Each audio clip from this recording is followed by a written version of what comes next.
వాళ్ళ తాత ముత్తాతలు ఈ సమాజం సంక్షేమమే తమ ధ్యేయంగా పోలీస్ జాబ్ చేసుకుంటూ వస్తున్నారు. వాళ్ళ వంశపార్యపరంగానే తను కూడా ఈ సమాజం కోసం కృషి చేయాలనుకొని ఎస్ఐగా సెలెక్ట్ అయ్యి ఈరోజు మన భీష్మ అకాడమీకి వచ్చారు. ఎస్ఐ అయిన తర్వాత ఫిలిమ్స్ క్లియర్ అయింది. అటు గ్రూప్ 1 మిస్ అయింది ఎస్ఐ జాబ్ రావడం వల్ల, అదేవిధంగా యూపీఎస్సీ మిస్ అయింది. అసలు ఎస్ఐ జాబ్ రావడం అదృష్టమా లేదంటే శాపమా? ఐపీఎస్ అవ్వాలనుకున్న దానికంటే పోలీస్ డిపార్ట్మెంట్లో జాయిన్ అయిదాం అనుకున్నాను. అది నా టార్గెట్. ఓకే. ఏ ఫామ్లో అయినా, అది కానిస్టేబుల్ అయినా కానీ, ఎస్ఐ అయినా కానీ, డిఎస్పీ అయినా కానీ, ఎస్పీ అయినా కానీ ఓకే ప్రయత్నించినాం. ఐపీఎస్ టార్గెట్ పెట్టుకుంటే మా ఫ్రెండ్స్ చెప్పేది, అరే షరీఫ్ వాళ్ళ ఫాదర్ రా, పోలీస్ అంటారా, పోలీస్ రా అని చెప్పేసి చెప్పడం వల్ల నాకు అప్పటి నుంచి పోలీస్ పోలీస్ పోలీస్ పోలీస్ అంటే అంతేమున్నది పోలీస్ అంటున్నారు అని అది కొద్దిగా అట్రాక్షన్ టైప్ అయింది అక్కడ. ఓకే. అండ్ ఆబ్వియస్లీ మా ఫాదర్ని కూడా డిపార్ట్మెంట్ డ్రెస్లలో చూసేది కాబట్టి నేను మన యాస్పిరెంట్స్కి ఎవరైతే యూనిఫామ్ వేయాలనుకుంటున్నారో వాళ్లకు ఒక వజ్రయుధంలా మారుతుంది అనుకుంటున్నాను నేనైతే. అవును, మా ముత్తాత, తాత, నాన్న, నేను అందరు యూనిఫామ్ సర్వీస్లే. కానీ వాళ్ళు కానిస్టేబుల్గా లైఫ్ స్టార్ట్ చేశారు, ఎస్ఐగా రిటైర్మెంట్ అయ్యారు అంతే. కానీ మీరు ఎస్ఐగా లైఫ్ స్టార్ట్ చేస్తున్నారు. డైరెక్ట్ రిక్రూట్ అయ్యి లైఫ్ స్టార్ట్ చేస్తున్నా. ఇంటర్మీడియట్ చదువుతున్నప్పుడు అనుకుంటా, ఐ థింక్ మీ ఫ్రెండ్ చెప్తున్నారు మీరు కాజల్ చూడడానికి వెళ్ళి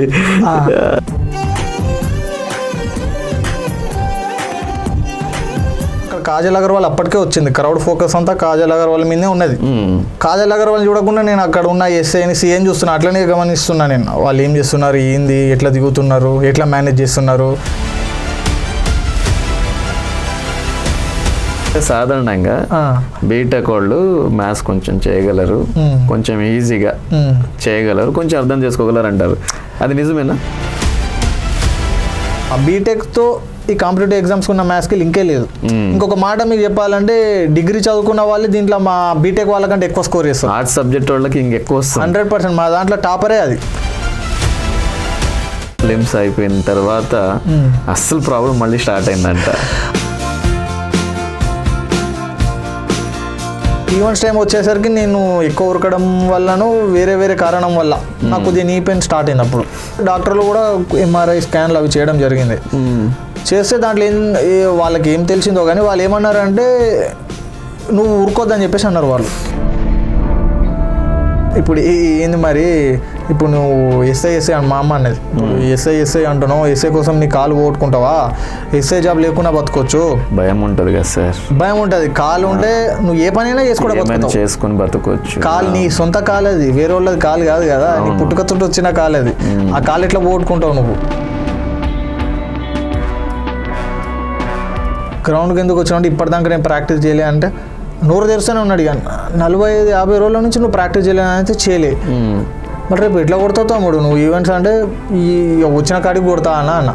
ఈ టైంలో నువ్వు లాంగ్ జంప్ వేసే టైం అని చెప్పేసి నన్ను తిట్టి నువ్వు చేయొద్దు, ఈ టైంలో ఏమన్నా ఇంజురీస్ అయితే రేపు ఉన్న అవకాశం కూడా పోతుంది, రేపు అక్కడ ట్రై చేసుకోపో అని అన్సాటిస్ఫైడ్గానే ఆ గ్రౌండ్ నుంచి వెళ్ళిపోయినాం. ఇక మళ్ళీ అదే టెన్షన్, రేపు ఏమవుతుంది. ఆ టైంలోనే ఒక డైలాగ్ కొట్టింది మా మదర్. ఏం కొట్టిందంటే, నువ్వు నాకు యాజ్ అన్ఎంప్లాయిడ్ సన్గా నిన్ను ఉంచుకుంటా, పోషించుకుంటా, కానీ ఈ జాబ్ వద్దు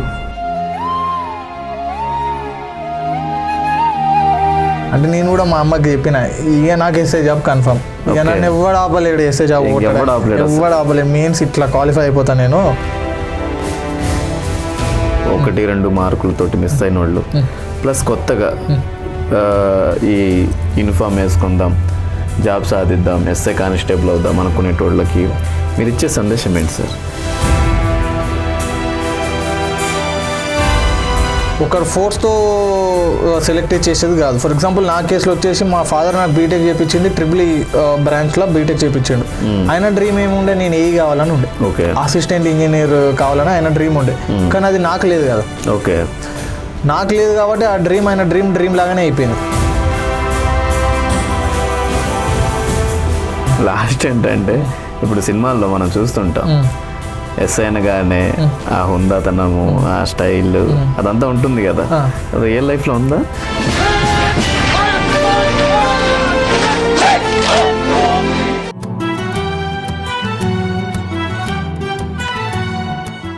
వెల్కమ్ టు భీష్మ అకాడమీ. నేను మీ బీకే రావు. మనం మట్టిలోని ముత్యాల సిరీస్లో భాగంగా ఈరోజు నిజమైన మరొక అద్భుతమైన మట్టిలోని ముత్యాన్ని మీకు పరిచయం చేయబోతున్నాను. వాళ్ళ తాత ముత్తాతలు ఈ సమాజం సంక్షేమమే తమ ధ్యేయంగా పోలీస్ జాబ్ చేసుకుంటూ వస్తున్నారు. వాళ్ళ వంశపార్యపరంగానే తను కూడా ఈ సమాజం కోసం కృషి చేయాలనుకొని ఎస్ఐగా సెలెక్ట్ అయ్యి ఈరోజు మన భీష్మ అకాడమీకి వచ్చారు. అతనే మన షరీఫ్ గారు. నమస్తే సార్. ఎలా ఉన్నారు సార్? బాగుంది సార్. నేను నిజంగా చెప్తున్నాను, మీ స్టోరీ సినిమాకు మించి. అవును కదా? అవును. హాస్పిటలైజ్డ్ అవ్వడం ఏంటి, యూపీఎస్సీ మెయిన్స్ రాయాలనుకున్నారు. రాయాలనుకున్నప్పుడు మనకు ఫిల్మ్స్ క్లియర్ కాలేదు. ఆ తర్వాత ఎస్ఐ వచ్చింది. ఎస్ఐ అయిన తర్వాత ఫిల్మ్స్ క్లియర్ అయింది. అటు గ్రూప్ 1 మిస్ అయింది ఎస్ఐ జాబ్ రావడం వల్ల, అదేవిధంగా యూపీఎస్సీ మిస్ అయింది. అసలు ఎస్ఐ జాబ్ రావడం అదృష్టమా లేదంటే శాపమా? ఏం లేనప్పుడు అదృష్టం. అదృష్టంగానే భావిస్తాను. అదృష్టంగానే భావిస్తాను. కానీ నిజంగా అసలు భలే ఉంది సార్ మీ స్టోరీ. నాకు తెలిసి మీ ఇంటర్వ్యూ మన యాస్పిరెంట్స్కి ఎవరైతే యూనిఫామ్ వేయాలనుకుంటున్నారో వాళ్లకు ఒక వజ్రయుధంలా మారుతుంది అనుకుంటున్నాను నేనైతే. చూద్దాం. Let's start sir. సార్, మనం ముందుగా ఇంటర్వ్యూకి వెళ్ళే ముందు మీ గురించి, మీ నేపథ్యం గురించి మీ మాటల్లో సార్. నా పేరు వచ్చేసి మొహమ్మద్ ముహసిన్ షరీఫ్. మా నాన్న పేరు వచ్చేసి మొహమ్మద్ యాసిన్ షరీఫ్. ఓకే. మా స్వగ్రామం వచ్చేసి నకరేకల్, నల్గొండ డిస్టిక్. ఓకే. అక్కడనే పుట్టి పెరిగి 10th వరకు చదివి నెక్స్ట్ ఫర్దర్ స్టడీస్ కోసం హైదరాబాద్ వచ్చి. తాత ముత్తాతలు అందరూ యూనిఫామేనా? అవును, మా ముత్తాత, తాత, నాన్న, నేను అందరు యూనిఫామ్ సర్వీస్లే. కానీ వాళ్ళు కానిస్టేబుల్గా లైఫ్ స్టార్ట్ చేశారు, ఎస్ఐగా రిటైర్మెంట్ అయ్యారు. అంతే. కానీ మీరు ఎస్ఐగా లైఫ్ స్టార్ట్ చేస్తున్నారు. డైరెక్ట్ రిక్రూట్ అయ్యి లైఫ్ స్టార్ట్ చేస్తున్నా. ఎలా అనిపిస్తుంది? బాగానే ఉన్నది. యాజ్ ఆఫ్ నౌ అనుకున్నా సాధించినాం. మరి అమ్మ వద్దన్నదంట? అవును, అమ్మ వద్దన్నది. అమ్మకి ఆల్వేస్, ఎందుకంటే ఫాదర్ చేసిన కష్టాలు, ఆయన వర్షం లేదు వాన లేదు ఏది లేకుండా ఉద్యోగం చేయడం చూసింది కాబట్టి కొడుకుగా వద్దనుకున్నది పోలీస్ ఉద్యోగం. ఓకే. కానీ నాకు ఇష్టం ఉండడం వల్ల నేను మళ్ళీ ట్రై చేసి రావడం జరిగింది. దీన్ని ఐపీఎస్ కావాలనుకున్నారు, ఎస్ఐ అయ్యారు, అయ్యే అవకాశం కూడా వచ్చింది కదా, కానీ కాలేకపోయారనుకోవాలా లేదంటే ఏదనుకోవాలి సార్? ఐపీఎస్ అవ్వాలనుకున్న దానికంటే పోలీస్ డిపార్ట్మెంట్లో జాయిన్ అయిదాం అనుకున్నాను. అది నా టార్గెట్. ఓకే. ఏ ఫామ్లో అయినా, అది కానిస్టేబుల్ అయినా కానీ, ఎస్ఐ అయినా కానీ, డిఎస్పీ అయినా కానీ, ఎస్పీ అయినా కానీ ఓకే ప్రయత్నించిన ఐపీఎస్ టార్గెట్ పెట్టుకుంటే ఏదైనా వేరే జాబ్ అంటే డిఎస్పీ లేదా ఎస్ఐ లెవెల్లో జాబ్ వస్తుందని నమ్మకంతో ప్రిపరేషన్ ఐపీఎస్ కూడా చేసినాను. UPSC exam. స్కూలింగ్ ఎక్కడ సార్? స్కూలింగ్ వచ్చేసి మాది నకరికల్లోనే కృష్ణవేణి టాలెంట్ స్కూల్ అని చెప్పేసి ఉంటుంది. దాంట్లోనే 10th వరకు చదివి. దాంట్లో నకరికల్, నల్గొండ. స్కూల్లో అమ్మగారు టీచర్ అంట, మీరు స్టూడెంట్ అంట. అవును. ఎలా ఉండేది మరి? ఎలా ఉండేది? స్ట్రిక్ట్ సర్వేలెన్స్ లో ఉన్నట్టు ఉండేది. మదర్ కూడా టీచరే, దాంట్లో ప్రైవేట్ టీచర్. ఓకే. దాంతోపాటు మేము ఇంకా ముగ్గురం బ్రదర్స్. ఓకే. ఓకే. ముగ్గురు అన్నదమ్ముళ్ళు. ఒకటే స్కూల్. మమ్మీతోటే పోతుండే, మమ్మీతోటే వస్తుండే. ఓకే. అమ్మ కొంగు చాటు పిల్లలు అనమాట. అంతే. మరి యూనిఫామ్ వేసుకోవాలని ఎందుకు అనిపించింది? యూనిఫామ్ వేసుకోవాలంటే చిన్నప్పుడు కూడా మేము స్కూల్లో చదివేటప్పుడు కానీ ఎక్కడైనా కానీ మనకు ఏదైనా అవసరం వచ్చినప్పుడు పోలీస్ డిపార్ట్మెంట్ తరఫున స్కూల్లో కానీ ఏదైనా మనకు ఒక ధర్నా జరుగుతున్నప్పుడు కానీ లేదా స్కూల్లో ఏదైనా కేఓస్ అయినప్పుడు ఏదైనా ఇబ్బంది అయినప్పుడు ఖచ్చితంగా పోలీస్ వాళ్ళు కావాలి. స్కూల్కు పోలీస్ హెల్ప్ లేనిది ఎక్కడ ఏ పని జరగదు కాబట్టి ప్రిన్సిపల్ కానీ వేరే సార్లు వాళ్ళు కానీ నా దగ్గరకు వచ్చి మా ఫాదర్ నంబర్ అడిగేది. అరే ఒకసారి మీ నాన్న నంబర్ ఇవ్వు, మనకు పోలీస్ హెల్ప్ కావాలి, కొద్దిగా పోలీస్ మనకి ఇక్కడ హెల్ప్ కావాలని చెప్తే నేను ఇచ్చేది నంబర్. ఓకే. ఓకే. కానీ అడిగే స్టైల్ కూడా అందరు ముందర వచ్చి నేను లాస్ట్ మినిట్లో కూర్చుంటే, షరీఫ్ ఎక్కడ, ఒకసారి మీ ఫాదర్ నంబర్ ఇవ్వవా, ప్రౌడ్గా అడిగేది. అడిగినప్పుడు ఇచ్చినా కూడా మా ఫాదర్ అప్పుడప్పుడు లంచ్ బాక్స్ ఇవ్వడానికి కానీ సాయంత్రం తీసుకురావడానికి ఆ టైంలో చూసినప్పుడు కూడా మా ఫ్రెండ్స్ చెప్పేది, అరే షరీఫ్ వాళ్ళ ఫాదర్ రా, పోలీస్ అంటారా, పోలీస్ రా అని చెప్పేసి చెప్పడం వల్ల నాకు అప్పటి నుంచి పోలీస్ పోలీస్ పోలీస్ పోలీస్ అంటే అంతేమున్నది పోలీస్ అంటున్నారు అని అది కొద్దిగా అట్రాక్షన్ టైప్ అయింది అక్కడ. అండ్ ఆబ్వియస్లీ మా ఫాదర్ని కూడా డిపార్ట్మెంట్ డ్రెస్లలో చూసేది కాబట్టి నేను అదొక మోటివేషన్ లాగా ఉండేది. అవును అవును. అండ్ ఆ టైంకి కూడా అప్పట్లో మనకు జీప్లు ఉంటుండే కదా, ఇప్పుడు సూమోలు ఈ క్రిస్టాల్ వచ్చినాయి కాబట్టి అప్పట్లో జీప్లో ఒక ఎస్ఐ ఎక్కిపోతున్నాడు అంటే ఆ సైరన్ వేసుకుంటా మొత్తం ఊరు చూసేది ఆ ఎస్ఐ వైపు. అవును. అట్లా నేను ఎందుకు కాకూడదు అన్న దాంట్లో డిపార్ట్మెంట్ వైపు ఒక కోరిక పెరిగింది నాకు. ఆ టైంలో డిపార్ట్మెంట్లో నేను కూడా రావాలి కదా. కూడా ఇలా కాల్ పెట్టుకొని జీప్ కి బయట ఒక లెఫ్ట్ లెగ్ పెట్టుకొని అది వేరు, ఆ పిస్టల్ పెట్టుకొని అది వేరు, కంప్లీట్లీ వేరు ఉంటుండే ఆవరా. ఓకే, ఒక మాస్ వేవ్ అన్నమాట. Mass wave. సార్ని కలిసిన ఒకవేళ మా ఫాదర్ స్టేషన్ తీసుకుపోయినా ఎక్కడైనా బయట అవకాశం వచ్చినప్పుడు కూడా నేను ఇట్లా గమనించేది అంతే, ఆయన మూమెంట్, ఆయన ప్రవర్తన ఎట్లా ఉంటాడు ఒక ఎస్ఐ అని చూసి దానికే నేను బాగా అట్రాక్ట్ అయిపోయినా అన్నట్టు. అక్కడే కాకుండా మీరు ఇంటర్మీడియట్ చదువుతున్నప్పుడు అనుకుంటా, ఐ థింక్ మీ ఫ్రెండ్ చెప్తున్నారు మీరు కాజల్ చూడడానికి వెళ్ళి. అవును, అది ఎప్పుడంటే ఇంటర్మీడియట్ సెకండ్ ఇయర్ ఇక్కడ కొత్తపేటలో ఉన్నప్పుడు నేను చైతన్యపూరిలో కాలేజీలో చదువుతున్నప్పుడు దాంట్లో మన కాజల్ అగర్వాల్ అనేసి మనకు చెన్నై షాపింగ్ మాల్ ఓపెనింగ్ ఉండే అప్పుడే, 13-14 ఆ టైంలో ఉన్నప్పుడు ఎగ్జామ్ ఉండే నాకు. Already Saturday weekend test. ఆ టెస్ట్ ఎగ్గొట్టి కాజల్ అగర్వాల్ని చూడడానికి పోయినా మేము. అప్పట్లో హీరోయిన్ బాగా ఫేమస్, అప్పుడు ప్రైమ్ టైంలో ఉంటుండే మగధీర అవన్నీ వచ్చి. వెళ్ళినప్పుడు అప్పటికే మనకు పోలీస్ బందోబస్తుకి వస్తారు కదా, జనరల్ క్రౌడ్ మేనేజ్మెంట్కి వస్తారు. వచ్చినప్పుడు అక్కడ ఎస్ఐ సిఐ వాళ్ళు కూడా ఉండేది పోలీస్ డిపార్ట్మెంట్లో, ఆ కారు అదంతా వచ్చి వాళ్ళు మేనేజ్ చేసేటప్పుడు అక్కడ కాజల్ అగర్వాల్ అప్పటికే వచ్చింది. క్రౌడ్ ఫోకస్ అంతా కాజల్ అగర్వాల్ మీదే ఉన్నది. నేనేమో అటు చూడకుండా మా ఫ్రెండ్స్ తోటి పోయినా, ఒక 3-4 మెంబర్స్ తోటి కలిసిపోయినా మేము. కాజల్ అగర్వాల్ చూడకుండా నేను అక్కడ ఉన్న ఎస్ఐని సిఐని చూస్తున్నా, అట్లనే గమనిస్తున్నా నేను. వాళ్ళు ఏం చేస్తున్నారు, ఏంది, ఎట్లా దిగుతున్నారు, ఎట్లా మేనేజ్ చేస్తున్నారు, వాళ్ళు నడిచే స్టైల్ ఏంది, వాళ్ళ క్రౌడ్ మేనేజ్మెంట్ స్టైల్ మొత్తం ఫోకస్ అటే ఉన్నది. అక్కడ కాజల్ అగర్వాల్ వచ్చింది వెళ్ళిపోయింది కూడా, అది తెలియదు. అటువైపు నా ఫోకసే లేదు, వాళ్ళ మీదే ఉన్నాయి. అరే ఏందరు అట్లా వస్తున్నారు అంటే ఆవరాబాయ్ చూడండి అని చెప్పేసి మా ఫ్రెండ్స్ని. అట్లా యూనిఫామ్ చూస్తేనే నేను అయిపోతాను. నేను ఇంకా వేరే ఏ పని అయినా ఏదైనా ఫోకస్ యూనిఫామ్ మీదే ఉంటుంది నాకు. ఎవరు వేసుకుని ఇప్పటికి కూడా నేను యూనిఫామ్ వేసుకున్నా వేరే వాడు అయిపోతే వాళ్ళని అట్లనే చూస్తాను నేను ఇప్పటికీ. తర్వాత తెలుసు నువ్వు కూడా యూనిఫామ్ వేసుకున్నావు చూసుకోవాలని చెప్తే నేను కూడా వేసుకున్నా కదా. అంత యూనిఫామ్ అంటే అంత ప్రేమ. కాజల్ అగర్వాల్ని చూడడానికి నిన్న మీరు అక్కడ యూనిఫామ్ వేసుకున్న ఎస్పీ గారినో లేదంటే ఎస్ఐ గారినో చూసుకుంటూ నిలబడి అలా ఇంటర్మీడియట్ కంప్లీట్ చేసుకున్నారు. మరి తర్వాత ఏంటి సార్? తర్వాత బీటెక్ సివిఆర్ కాలేజ్లో 2013 to 2017 ఏదో బీటెక్ చేయాలి, ఒక డిగ్రీ ఉండాలి చేతిలో అని చెప్పేసి బీటెక్ కంప్లీట్ చేసిన 17. అప్పటి వరకు కూడా క్లారిటీ లేదు ఫ్యూచర్ ఏంది ఎట్లా అనేది. జస్ట్ బీటెక్ కంప్లీట్ చేయాలన్నదే టార్గెట్ అంతే. మరి బీటెక్లో ఏమైనా ఎంజాయ్ చేశారా? ఎంజాయ్మెంట్లు అంటే చేసే కాడికి చేసినాం. గొడవలు అంత స్పెషల్. నేను general very calm person, introvert type. ఎవరిని గెలిగా ఎవరితో మాట్లాడా నాది నేను అన్న దాంట్లోనే ఉంటాను. మరి ఆడుతూ పాడుతూ బీటెక్ కంప్లీట్ చేశారు సార్, ఆ తర్వాత ఏం చేశారు? బీటెక్లోనే మనకు ఆపర్చునిటీస్ ఉంటాయి కదా. యాక్చువల్లీ 3-2 లేదా 4-1 నుంచి మనకు సాఫ్ట్వేర్ జాబ్స్ ప్లేస్మెంట్స్ ఉంటాయి. కాలేజ్ మీరు మంచి కాలేజీలో కూడా చదివారు, సివిఆర్ కాలేజ్లో చదివినా కాబట్టి అయినా 100% ప్లేస్మెంట్ ఉండకపోవచ్చు, కానీ ఉన్న ప్లేస్మెంట్లో మనం ట్రై చేసి జాబ్లకు పోవచ్చు. దాంట్లో కూడా స్టేజెస్ ఉంటాయి, లైక్ ఎంట్రీ లెవెల్ టెస్ట్లు అవి ఉంటాయి. అవి మనకు క్వాలిఫై అయితే జాబ్ ప్యాకేజ్తో జాబ్ వస్తుంది. కానీ అప్పటికే నాకు సాఫ్ట్వేర్ జాబ్ మీద ఒక క్లారిటీ వచ్చింది. మా కజిన్స్ బ్రదర్స్ కానీ మా వేరే సీనియర్ ఫ్రెండ్స్ వాళ్ళు చేసినప్పుడు ఎట్లా తెలిసిందంటే కొద్దిగా భజన చేయాల్సి వస్తుంది. అండ్ దాంతోపాటు దాంట్లో లైజనింగ్ చేసుకుంటూ పోవాల్సి వస్తుంది. సీనియర్ మన మేనేజర్స్తో కానీ మన టీమ్ మెంబర్స్తో కానీ. అండ్ దాంట్లో కొన్ని ఈవెంట్స్లో పోవడం ఉంటుంది, వేరేస్ కొన్ని మీటింగ్స్ ఉంటాయి, వేరేస్ కొన్ని గ్యాదరింగ్స్ ఉంటాయి. దాంట్లో నేను ఎక్కువ ఓపెన్ అప్ కాలేనని నాకు తెలుసు. అది కొద్దిగా సాఫ్ట్వేర్ కల్చర్ అనేది కొద్దిగా ఆ కల్చర్ తెలిసిందే మనకు. కొన్ని పబ్స్ ఉంటాయి, అక్కడ తిరగాలి, ట్రావెలింగ్ ఉంటుంది ఫ్రెండ్స్ తో పాటు. ఎవ్రీ సాటర్డే సండే ఆఫ్ ఉండడం కారణంగా ప్యాకేజెస్ బాగుంటాయి. కానీ ఈ అన్ని రీజన్స్ వల్ల నేను సాఫ్ట్వేర్ కానీ వేరే ప్రైవేట్ జాబ్ అయినా ఇంక్లూడింగ్ బిజినెస్ నేను వద్దనుకున్నా. ఇది నా వల్ల కాదు, నాకున్నది ఏంది, నాకు ఒక నౌకరీ కావాలి. ఆ నౌకరీలో నాకు జీతం రావాలి, ఓకే, నేను సాటిస్ఫై ఉండాలి. ముందు నా సాటిస్ఫాక్షన్ ఇంపార్టెంట్. అవును అంతే. ఇప్పుడు వేరే ప్రైవేట్ జాబ్స్ కానీ డెస్క్ టాప్ జాబ్స్ ఉంటాయి. ఆ డెస్క్ టాప్ జాబ్స్కి నేను నో అని నాకు ఫస్ట్ నుంచి క్లారిటీ ఉన్నది.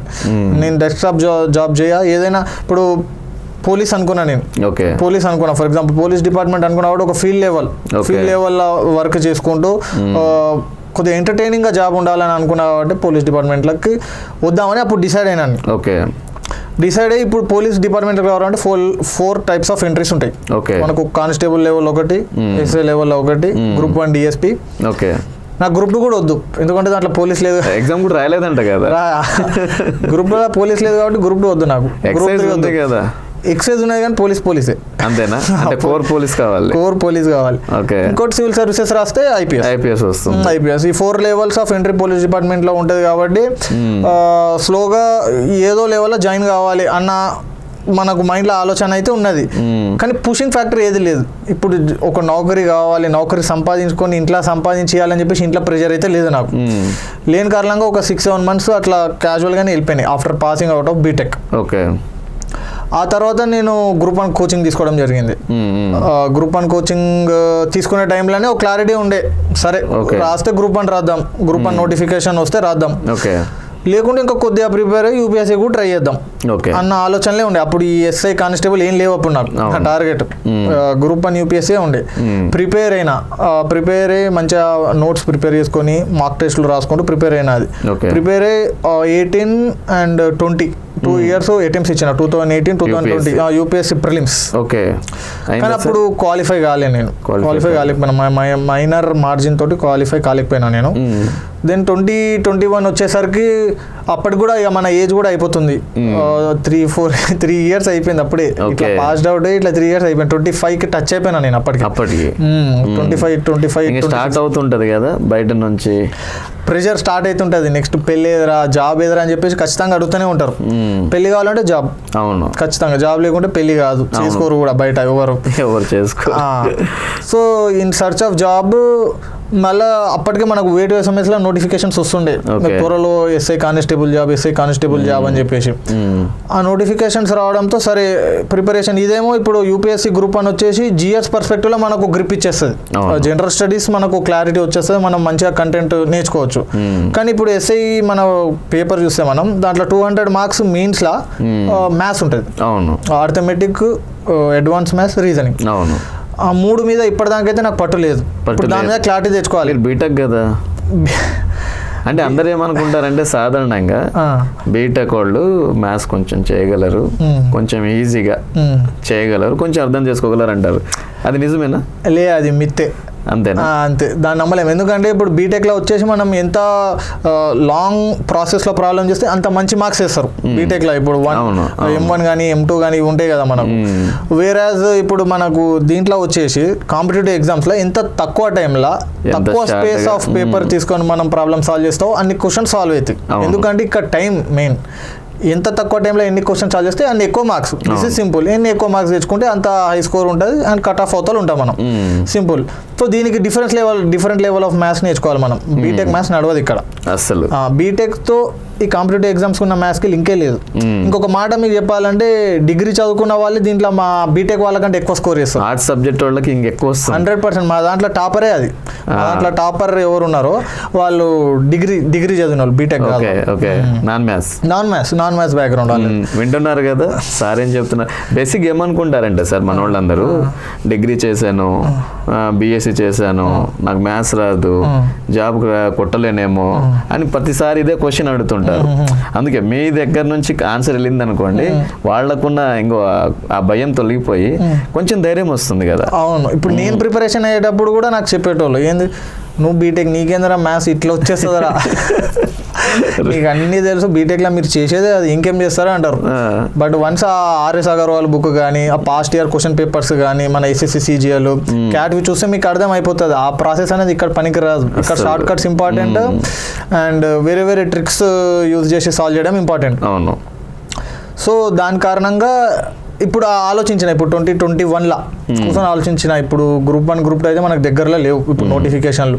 As of now I need to focus on SI కాబట్టి ప్రిపరేషన్ స్టార్ట్ చేసి స్టెప్ బై స్టెప్ ఇక జిఎస్ ఎట్లా ఉంది మన దగ్గర కాబట్టి మ్యాథ్స్ నేర్చుకుంటూ పోయినాను. నా మ్యాథ్స్ ఇప్పుడు నా సోర్స్ వచ్చేసి నేను జనరల్గా నాకు హిందీ వచ్చు కాబట్టి ఐఎమ్ ఫ్రమ్ ముస్లిం కమ్యూనిటీ కాబట్టి హిందీ వచ్చు కాబట్టి నేను నార్త్లో కొన్ని ఛానల్స్ ఉంటాయి like Remo sir, Gagan Pratap sir అనేటోళ్ళు వాళ్ళు ఫ్రీగా ఓపెన్గా మనకు యూట్యూబ్లో వీడియోస్ పెట్టేస్తారు. వాళ్ళు మంచి మంచి ట్రిక్స్ ఉంటాయి. అవును, భయంకరంగా ఉంటుంది. భయంకరంగా ఒక్కొక్క చాప్టర్ 1.5 hours 2 hours లోనే చెప్తారు కానీ ఇన్ డెప్త్ గా క్లియర్ గా చెప్పేస్తారు వాళ్ళు. ఆ వీడియో చూడడం స్టార్ట్ చేసిన. మ్యాథ్స్ అనేది పెద్ద కొండ లాంటిది, అది ఎప్పటికైనా నేనే ఎక్కాలి, అది నాకు క్లారిటీ ఉండే. So step by step chapter by chapter complete చేసుకుంటా నోట్స్ రాసుకుంటూ వచ్చిన. నాకు ఒక టైం తర్వాత ఒక క్లారిటీ వచ్చింది 2021 ఎండ్లో, ఒక సెప్టెంబర్ ఆ టైంలో. సరే ఐఎమ్ ఎలిజిబుల్ ఫర్ ఎస్ఐకి అయితే నేను ఇప్పుడు ట్రై చేయొచ్చు. మ్యాథ్స్ కూడా నేర్చుకున్న, జిఎస్ ఎట్లా ఉంది. నా ద ఇంపార్టెంట్ ఏంటంటే గ్రౌండ్. ఇప్పుడు దీంట్లో గ్రౌండ్ స్టార్ట్ చేయాలి కాబట్టి నేను 2021 నవంబర్లో ఒక సార్ దగ్గర గ్రౌండ్ జాయిన్ అయినా. ఇంకోటి ఏంటంటే గ్రౌండ్ జాయిన్ అయ్యే ముందు మీ వెయిట్ చాలా ఎక్కువ ఉండేదంట కదా? అవును, అప్పుడు 90 kgs ఉంటుండే నాది. 90 జాయిన్ అయినప్పుడు 90 kgs. అప్పుడు 2021 నవంబర్లో జాయిన్ అయినా. జాయిన్ అయ్యి కదా ఇక ఉరకడం స్టార్ట్ చేయాలి. ఉరకాల్సిందే దాంట్లో. ఫస్ట్ వెయిట్ లాస్ కావాలంటారు ఎవరైనా, ఒక ఎస్ఐ కానీ కానిస్టేబుల్ కానీ యూనిఫామ్ సర్వీస్కి పోవాలంటే weight loss is important. Weight loss అయితే ఆటోమేటిక్గా నువ్వు ఉరకగలుగుతావు, దూకగలుగుతావు, ఏమైనా చేయగలుగుతావు. ఎండ్యూరెన్స్ పవర్ కూడా వచ్చేస్తుంది. ఇప్పుడు వెయిట్ లాస్కి ఉరకాలి. సో ఈ స్లోగా ఉరకడం స్టార్ట్ చేసిన. ఫస్ట్ అసలు 100-200 మీటర్స్కి అవుట్ అయిపోతుండే. స్లోలీ 500 meters 1 kilometer అట్లా నాకు ఒక 3-4 weeksలో సరే ఒక 5 km ఉరకగల కెపాసిటీ వచ్చింది నాకు. వచ్చేసింది అంటే అక్కడ కూడా ధైర్యం వచ్చేసింది. కానీ ఇప్పుడు వెయిట్ లాస్ కావాలి, ఉరకడం ఒకటే కాదుగా. వెయిట్ లాస్ అయితేనే ఏదైనా. స్లోలీ ఉరకడం అట్లనే 5 km కొద్దిగా 10 km లా కన్వర్ట్ చేసినాం. వీక్లీ వన్స్ 10 km పోవడం కానీ అట్లా చేయడం వల్ల నాకు మంత్లీ ఒక 3 kgs 4 kgs లాస్ అవ్వడం స్టార్ట్ అయిపోయింది.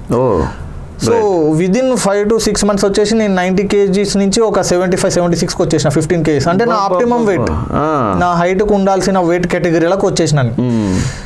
ఇక కథం ఇక బాడీ ఆగమన్నా ఆగదు, ఇక ఉరుకుతూనే ఉంటుంది. ఆ వెయిట్ వచ్చేసినాక ఏం బరువు ఉన్నట్టు ఉండదు, ఆయాసం రాదు, ఫ్రీగా ఉరకడం స్టార్ట్ చేసిన. అదే టైంలో టైమింగ్ కూడా పెట్టుకున్నా.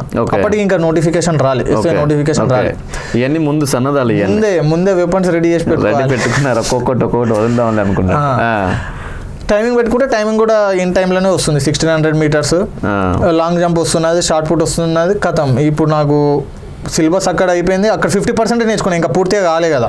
రన్నింగ్ అయిపోయింది, మళ్ళీ బుక్స్ వైపు వెళ్ళిపోయినా. మళ్ళీ ఇప్పుడు మెయిన్స్కి కూడా ముందే ప్రిపేర్ అయ్యి పెట్టుకుందాం, నోటిఫికేషన్ వచ్చినాక ఎందుకని.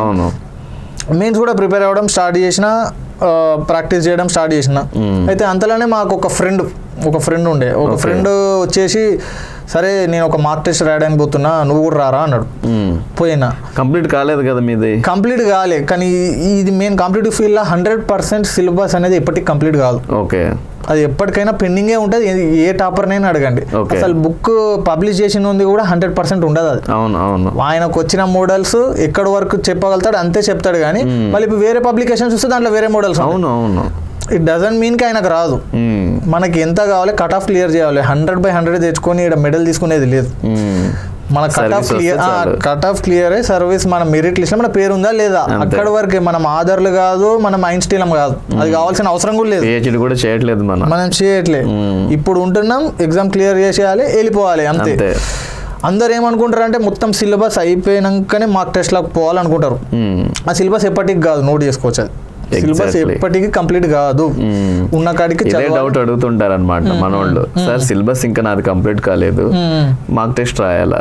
దానికోసమే మీకు మమ్మల్ని అడగాల్సి వచ్చింది. రాయాలి మార్క్ టెస్ట్. ఫస్ట్ నేనేమంటా అంటే 50% ఆఫ్ ద ప్రిపరేషన్ మనం చదివితే కంప్లీట్ అవుతుంది. రిమైనింగ్ 50% ఆఫ్ ద ప్రిపరేషన్ మనం మార్క్ టెస్ట్ లో చేసే తప్పులు. ఆ తప్పుల వల్ల మనం ఏది నేర్చుకుంటామో అక్కడనే మన మెయిన్ కరెక్షన్ ఉంటుంది. సో మార్క్ టెస్ట్ ఖచ్చితంగా రాయాలి. రిమైనింగ్ 50% కంప్లీట్ కావాలని నేను చాలా మార్క్ టెస్ట్ నుంచి నేర్చుకున్నా అంటాను. ప్రిపరేషన్ నా ఓన్ ప్రిపరేషన్ కంటే మార్క్ టెస్ట్లో తగిలిన నేను చేసిన రాంగ్ ప్రాబ్లమ్స్ అది మళ్ళీ బుక్లో ఫేర్గా రాసుకొని ఎందుకు జరుగుతుంది అక్కడనే రిపీటెడ్. ఒక్కసారి మనం రాంగ్ చేస్తాం కదా, అది రెక్టిఫై చేసుకోకపోతే ప్రతిసారి అక్కడనే రాంగ్ అవుతుంది. మనం రాంగ్ అయిన ప్రాబ్లం ఒక పేపర్లో రాసుకొని అది మోడల్స్ ఇంపార్టెంట్ మోడల్స్ ఏమేమి ఉన్నాయి అని చెప్పేసి మనకు క్లారిటీగా పెట్టుకుంటే మెయిన్స్ కూడా మనం ఈజీగా క్లియర్ చేయొచ్చు అండ్ ఇంపార్టెంట్ డిఫికల్ట్గా ఉన్న ప్రాబ్లమ్స్ మనం రేపటి నాడు ఎగ్జామ్లో వస్తే సాల్వ్ చేయడానికి అవకాశం ఉంటుంది. ఓకే. సో మెయిన్స్ వైపు వచ్చిన అయితే మా ఫ్రెండ్ తోటి పోయినా ఇన్స్టిట్యూట్ పోయినా రాస్తే మ్యాథ్స్లో నేను ఆ ఇన్స్టిట్యూట్లో అదే రోజు టాప్ వచ్చిన. సూపర్. టాప్ వచ్చిన. నేను అప్పటికి ఏమనుకుంటారా అంటే ఇది కూడా అందరితో పాటు నేను కాంపిటీషన్ ఎక్కువ ఉన్నది మనకి ఏడు వస్తుంది అన్న దాంట్లోనే ఉండే. ఆ దాంట్లో రాస్తే నాకు క్లారిటీ వచ్చింది. అదే నేను క్యాజువల్గా రాసిన నేను ఫస్ట్ వచ్చిన ఇన్స్టిట్యూట్ ఫస్ట్ వచ్చిన అంటే అప్పుడు తక్కువ మందినే ఉన్నారు 50 మందిలో నేను ఫస్ట్. మనకు ఒక ధైర్యం వస్తుంది. అప్పటికి నోటిఫికేషన్ కూడా రాలే. అదే నో. ఆ తర్వాత అదే ఇంత మార్క్ టెస్ట్ రాస్తే నాకు ధైర్యం కూడా అనిపించింది. అంటే నేను కాంపిటీషన్లో ఉన్నా. ఓకే. నాకు వస్తుండొచ్చే మీకు కొద్దిగా కష్టపడితే రేపు జాబ్ అన్న దాంట్లో క్లారిటీలో ఉండే. ఆ తర్వాత రెగ్యులర్గా ఒక 4-5 ఇన్స్టిట్యూట్స్ ఒక్క ఇన్స్టిట్యూట్లో నేను రాయొద్దని చెప్పా కానీ ఎందుకు రాయొద్దు అనడానికి నాకు రీజన్స్ ఉన్నాయి. ఎందుకంటే ఒక ఇన్స్టిట్యూట్ ఒకటి రిపీటెడ్ మోడల్ ఆఫ్ క్వశ్చన్స్ ఇస్తాడు. ఇప్పుడు ఈ రోజు మార్క్ టెస్ట్ 1 ఇచ్చిన క్వశ్చన్ రేపటి నాడు mark test 4 mark test number 5 repeat కావచ్చు. అవునవును. Same model with same values. అవును. సో నువ్వు ఆ సెట్ ఆఫ్ క్వశ్చన్స్కి వెల్ అక్వైంటెడ్ అవుతావు. రేపు ఎగ్జామ్ అనేది 360 degrees ఎక్కడి నుంచి అయినా ఏమైనా వానికి లిమిటేషన్స్ లేవు. ఏదైనా బౌన్స్ అవ్వచ్చు. వానికి లిమిటేషన్స్ లేవు. వాడు ఏమైనా అడగవచ్చు. అడిగి ఏమన్నట్టు ఇదే నా ప్యాటర్న్ ఆఫ్ క్వశ్చన్స్ ఇట్లానే అడుగుతా అంతే కదా. We cannot question him also. అడిగేటోడికి చెప్పేటోడు ఎప్పుడు లోకువే. అంతే 100%. సో అట్లా 3-4 ఇన్స్టిట్యూట్స్లో 4 ఇన్స్టిట్యూట్స్లో పోతుండే. ఓకే. సెపరేట్ ఇన్స్టిట్యూట్లలో ప్రతి సండే వచ్చిందంటే దగ్గర నాది 3 మార్క్ టెస్ట్లు రాస్తుండే. ప్రతి Sunday 9 hours. 3 hours each mark test రాసినంత మాత్రం మళ్ళీ బబులింగ్ నాది. ఇప్పుడు దీంట్లో బబులింగ్ కూడా ఇంపార్టెంట్. ఇప్పుడు ఎగ్జామ్ రాసినామా అంటే మళ్ళీ దాంట్లో కరెక్ట్ బబుల్ చేసినామా లేదా. కొందరు 10 ఒకసారి పెడతారు, కొందరు ఒక్కొక్కటి పెడతారు. బబులింగ్ లోపల నుంచి బయటికి బబుల్ చేస్తారు, బయట నుంచి లోపల బబుల్ చేస్తారు. Use of pen. అవును. ఇవన్నీ టైం మేనేజ్మెంట్. ఆ ఎన్వైరన్మెంట్ కి మనం ఎట్లా లేదా అనేది చూసుకోవాలి. ఫస్ట్ నాది బబ్లింగ్ కూడా 30 minutes అట్లా అవుతుండే. హోల్ బబ్లింగ్ లాస్ట్లో చేస్తా. ఓకే. 2.5 hours పేపర్ మొత్తం చేసేసిన తర్వాత లాస్ట్కి ఓఎంఆర్ స్టార్ట్ చేస్తా. 200 questions. ఓకే. ఫస్ట్ ఏమో 30 minutes అట్లా అవుతుండే నాకు bubbling. Okay. Then over a period of time 22 minutes తీసుకొచ్చిన. 22-23 minutesలో మార్కింగ్ అండ్ బబ్లింగ్ అంతా కంప్లీట్ అయిపోతుంది. సో దట్ ఇంకా 8 minutes వేరే క్వశ్చన్స్ లకి ఇవ్వచ్చు కదా. ఓకే. అంటే మళ్ళీ ఒకసారి రీచెక్ చేసుకోవడానికి అలా యూజ్ చేసుకునేవాళ్ళు. ఇదంతా నోటిఫికేషన్ రాకముందే అంతా రెడీ చేసి పెట్టుకున్నాను. అంత సిద్ధమై ఉన్నారు. సిద్ధం. మనకు నోటిఫికేషన్ వచ్చింది 22 April 2022 ఏప్రిల్లో వచ్చింది నోటిఫికేషన్. 2022 ఏప్రిల్లో వచ్చింది నోటిఫికేషన్ వచ్చినాక అప్పుడు అందరు గ్రౌండ్లోకి పోవడం స్టార్ట్ చేసి ఓకే ఉరకాలి. అప్పుడు వాళ్ళకి తెల్లారింది అన్నట్టు. నోటిఫికేషన్ వస్తుందని మనకు 1.5 year నుంచి క్లారిటీ ఉన్నది. అండ్ పోలీస్ నోటిఫికేషన్ 100% ఎలక్షన్ ముందు వస్తుంది. అవును. అది 100%. అది కూడా ప్రతి సంవత్సరం ఎండాకాలంలో డ్యామ్ షూర్. అది అందరికీ తెలుసు. ఆయన వాళ్ళు గ్రౌండ్ పోకపోవడం, నిర్లక్ష్యంగా ఉండడం. నోటిఫికేషన్ వచ్చినాక ఇన్స్టిట్యూట్లలో జాయిన్ అవ్వడం. ఆ టైం కోచింగ్ తీసుకునే టైమే కాదు అది. అవును. Just revision time. కోచింగ్ తీసుకొని ఫ్రెష్గా కొత్త బుక్కులు తీసుకొని 1 time రివిజన్ కూడా కాదు. ఇక్కడ ఒక్కొక్కరు మా బ్యాచ్ లా 2012 నోటిఫికేషన్ అటెంప్ట్ చేసిన వాళ్ళు కూడా ఉన్నారు. అంటే వాళ్ళకి ఎస్ఐ కావాలి, పోలీస్ డిపార్ట్మెంట్ లకు రావాలన్న కోరికతో 4-5 నోటిఫికేషన్లు అటెంప్ట్ చేసిన వాళ్ళు ఉన్నారు. మిస్ చేసుకొని ఇప్పుడు మార్జిన్ తోటి అంతే. ఇప్పుడు వాళ్ళతోటి మనం కాంపిటీషన్ ఉండాలంటే ఫస్ట్ టైం కోచింగ్ తోటి అయిపోతుందా? అవ్వదు. అది కాదు. కాబట్టి వాళ్ళు మళ్ళీ గ్రౌండ్ కూడా చేయాలి కదా. గ్రౌండ్ మనం ఇప్పుడు ప్రాక్టీస్ లేకుండా గ్రౌండ్కి పోతే ఎగ్జాస్ట్ అయిపోతాం. ఎగ్జాస్ట్ అయిపోయి మనకు రియల్ క్లాస్ టైంలో నిద్ర వస్తుంది. అదే ముందే గ్రౌండ్ ప్రాక్టీస్ చేసుకొని పెట్టుకొని ముందే మనం ప్రిలిమ్స్ మెయిన్స్ ప్రిపేర్ అయ్యి పెట్టుకుంటే నోటిఫికేషన్ టైంలో ఓన్లీ రివిజన్, వీక్లీ వన్స్ టెస్ట్లు రాసుకుంటా, weekly once or twice ground పోతే సరిపోతుంది. వానంత కాన్ఫిడెంట్ పర్సన్ ఎవరు ఉండరు. ఓకే. ఆ కాన్ఫిడెన్స్ ముందే బిల్డ్ చేసుకోవాలి. సో 2022 ఏప్రిల్లో నోటిఫికేషన్ వచ్చింది. మళ్ళీ అట్లానే నేను మార్క్ టెస్ట్లు రాయడం ప్రతి ఇన్స్టిట్యూట్లో టాప్ 1-2. మ్యాథ్స్లో నేను మంచిగా చేస్తాను. మ్యాథ్స్ నా ఫేవరెట్ కూడా.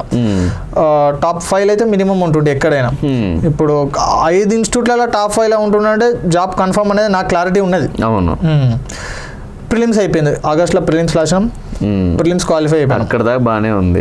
ఫిలిమ్స్ అయిపోయిన తర్వాత అస్సలు ప్రాబ్లం మళ్ళీ స్టార్ట్ అయిందంట. అవును. ఆ తర్వాత ఇప్పుడు ఫిలిమ్స్ అయిపోయింది కదా, కొద్దిగా గ్రౌండ్ కొద్దిగా ఎక్కువ ఫోకస్ చేద్దామని కొద్దిగా ఎక్కువ ఉరకడం జరిగింది. నేను ఓకే సర్ఫేస్ ఏంది, హార్డ్ సర్ఫేసా, సాఫ్ట్ సర్ఫేసా వేసుకునే షూస్ కూడా ఇంపార్టెంట్. సాఫ్ట్ షూస్ వేసుకోవాలి. ఓకే. అండ్ వార్మప్ ఉండాలి, వార్మ్ డౌన్ ఉండాలి. డైట్ ఉండాలి, డైట్ మ్యాండేటరీ ఉండాలి, ఇవన్నీ మేనేజ్ చేయాలి. కానీ అప్పట్లో ఐ థింక్ ఆల్కహాల్ స్మోక్ కూడా స్మోకింగ్ వాళ్ళకి ఇబ్బంది అవుతుంది. స్మోకింగ్ అండ్ ఆల్కహాల్ చేసే వాళ్ళకి బ్రీతింగ్ కంట్రోల్ కాదు. ఎందుకంటే ఇప్పుడు మాది ఈవెంట్స్ డిసెంబర్లో ఉండే, ఫాగ్ ఉంటుంది మార్నింగ్ పూట. చలికాలంలో వాళ్ళు కొద్దిగా షివర్ అవుతారు, breath intake out take correct చేయలేకపోతారు వాళ్ళు ఆ టైంలో. సో నాకు ఈవెంట్స్ టైం వచ్చింది. ఈవెంట్స్ టైం వచ్చేసరికి నేను ఎక్కువ ఉరకడం వల్లను వేరే వేరే కారణం వల్ల నాకు కొద్దిగా నీ పెయిన్ స్టార్ట్ అయింది అప్పుడు. అయ్యో, ఎన్ని రోజులు ఉండే మీకు మీ ఈవెంట్ డేట్కి? అంటే మాకు December 28th నా ఈవెంట్ ఉండే. ఒక 1.5 months 45 days ఏగో 45 days ఏగో మీరు హాస్పిటలైజ్ అయ్యారు? హాస్పిటలైజ్ అంటే నాకు నీ పెయిన్ అయింది, డాక్టర్ దగ్గర చూపించుకోవడం జరిగింది. నాకు డాక్టర్ ఒపీనియన్కి వెళ్ళారు? డాక్టర్ ఒపీనియన్కి వెళ్తే డాక్టర్లు కూడా MRI స్కాన్లు అవి చేయడం జరిగింది. చేస్తే దాంట్లో వాళ్ళకి ఏం తెలిసిందో కానీ వాళ్ళు ఏమన్నారంటే నువ్వు ఊరుకోద్దని చెప్పేసి అన్నారు వాళ్ళు. నువ్వు ఊరుకోద్దంటే నీ దగ్గర లిమిటెడ్ ఐటమ్స్ ఉన్నాయి, ఉరుకు నువ్వు, కానీ తర్వాత ఏమన్నా కావచ్చు, fracture or anything, question mark ఏమైనా కావచ్చు, నీ రిస్క్ మీద ఉన్నది, నువ్వు కరెక్ట్ పాదం వేస్తలేవు అన్నారు. వేసే స్టెప్ ఒక మెథడాలజీలో వేయాలి మనం, ఒక పొజిషన్లో, అది నువ్వు కరెక్ట్ వేస్తలేవు, వంకర్ టింకర్కి వేస్తున్నావు అని చెప్పేసి అన్నారు. ఆ టైంలో ఎందుకు అట్లా పడ్డది అనేది మేబీ పార్ట్ హోల్ వల్లనో దేని వల్లనో అది కొద్దిగా ట్విస్ట్ అయినట్టు అనుకుంటున్నాను. రోడ్ల మీద ఉరికేది కదా అప్పుడు. అవును, ఇప్పుడు మన బయట కూడా చూస్తుంటాం సార్, ఈ ఫిజికల్ ఈవెంట్ చేయించే సార్లు ఏం చేస్తారంటే తార్ రోడ్ల మీద ఈ హైవేల మీద ఉరికిస్తుంటారు. అసలు ఇది కరెక్టేనా? కరెక్ట్ కాదు అది. అది మన హైవేల మీద అయితే అసలు ఉరకొద్దు. మనకు శాండ్ గ్రౌండ్ ఉండాలి కదా. శాండ్ గ్రౌండ్ ఉండాలి. ఇప్పుడు కొన్ని షూస్ ఎట్లుంటాయంటే ఆ హార్డ్ సర్ఫేస్ కి రెసిస్ట్ చేస్తాయి, అంటే దానికి ఎగెనిస్ట్ గా మనం ఇంకా ఫోర్స్ పెట్టి ఉరకడం వల్ల మనకి నీ ప్రాబ్లమ్స్ వస్తాయి. అవును, ఇప్పుడు రోడ్ మీద ఉరికే ఒక షూస్ ఉంటాయి, దానికి కూడా ఈ 2 knees రాసుకుంటుంటాయి. అవును, నేను ఫిజియోథెరపిస్ట్ తో కూడా మాట్లాడాను. ఇలా అంటున్నారు మన స్టూడెంట్స్, ఏంటి ప్రాబ్లం అంటే ఏం లేదు సార్, ఉరికేటప్పుడు కింద గ్రౌండ్ అనేది కొంచెం మెత్తగా ఉండాలి, మట్టి గ్రౌండ్ ఉండాలి. వీళ్ళు ఇలా కాకుండా తార్ రోడ్ల మీద ఈ కాంక్రీట్ రోడ్ల మీద దొరుకుతుంటారు, కింద ఫోర్స్ పైన ఫోర్స్ పడి ఈ రాసుకుంటుంటాయి, అందువల్ల ప్రాబ్లం అంటే అవుతుంది. వీళ్ళు ఈవెంట్ అప్పుడు కొంచెం ఇబ్బంది పడుతుంటారు అంటున్నారు. ఇదేనా? అవును, వాస్తవం. అది ఊరుకోద్దు అట్లా. కాంక్రీట్ రోడ్ మీద అయితే మెయిన్ డాంబర్ రోడ్ కూడా అది అవాయిడ్ చేయాలి మనం జనరల్లీ. కానీ మనం ఇప్పుడు దగ్గర పడ్డ ఇప్పుడు దిల్సుఖ్నగర్ కానీ ఎల్బీనగర్ కానీ చుట్టుపక్కల గ్రౌండ్స్ స్కేర్సిటీ వల్ల ప్రాబ్లం అవుతుంది. అది ఇప్పుడు అంతా ఇప్పుడు Dilsukhnagar is a hub for SI constable.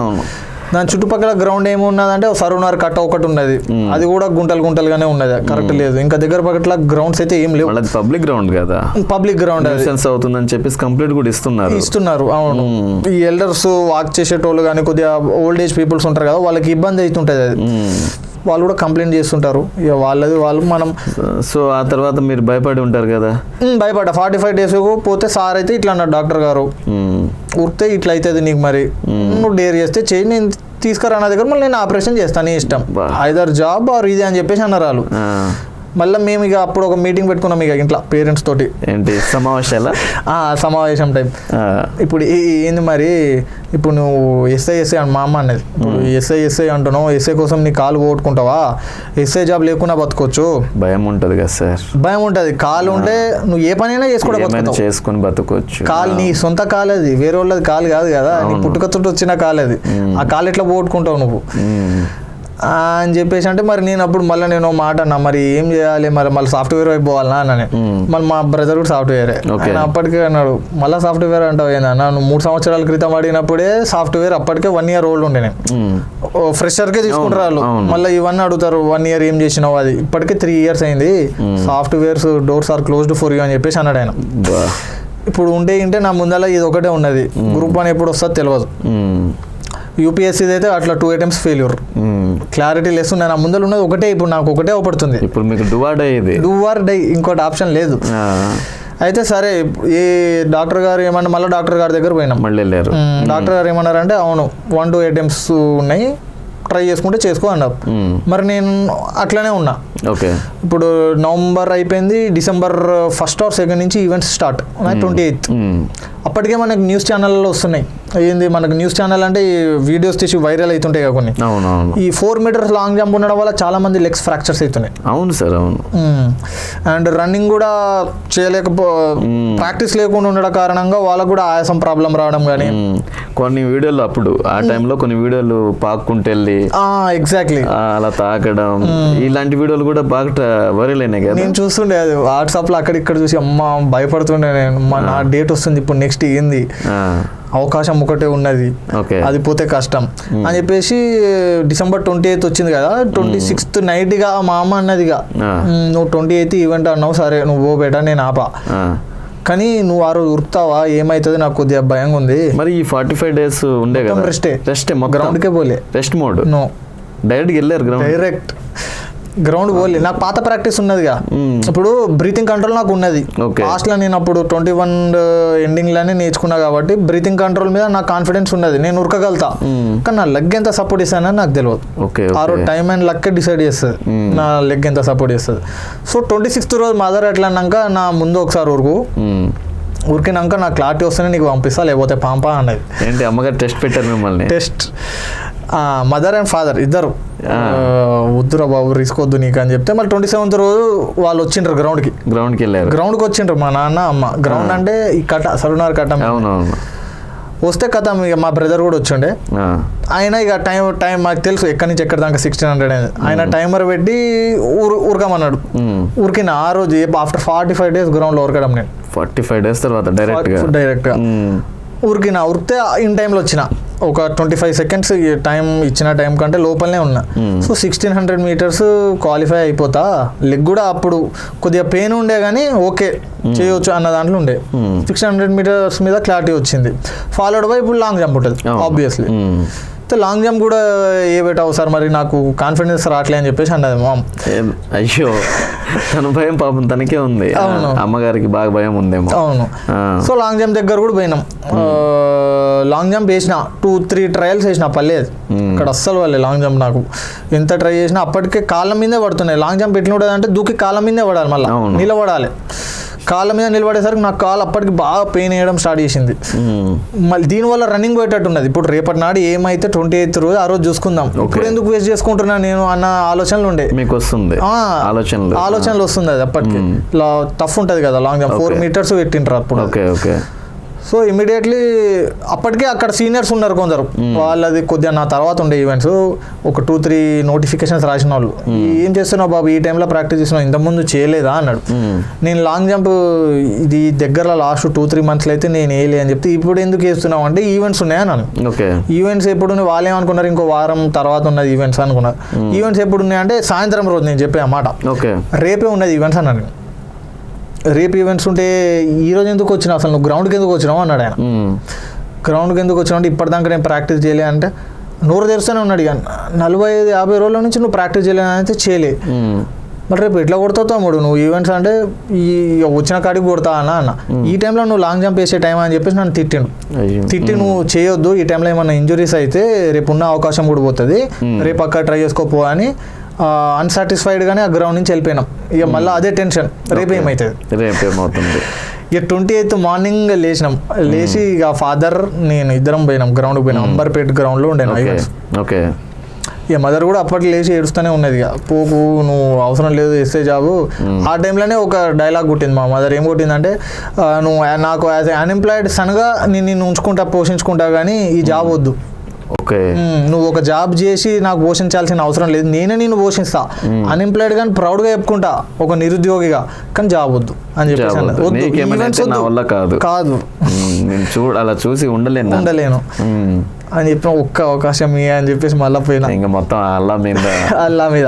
అప్పటికే వాళ్ళు నమాజ్ చేస్తూనే ఉన్నారు, ప్రే చేస్తూనే ఉన్నారు వాళ్ళు. గ్రౌండ్కి వెళ్ళే ముందు మా నాన్న గ్రౌండ్ లోపల పంపించి కూడా నమాజ్ చేయడానికి పోయింది అక్కడ లోకల్ ప్రేయర్స్. అప్పటికి 1600 meters ఫస్ట్ ఉండే 6:28 AM స్టార్ట్ అయింది 1600 meters.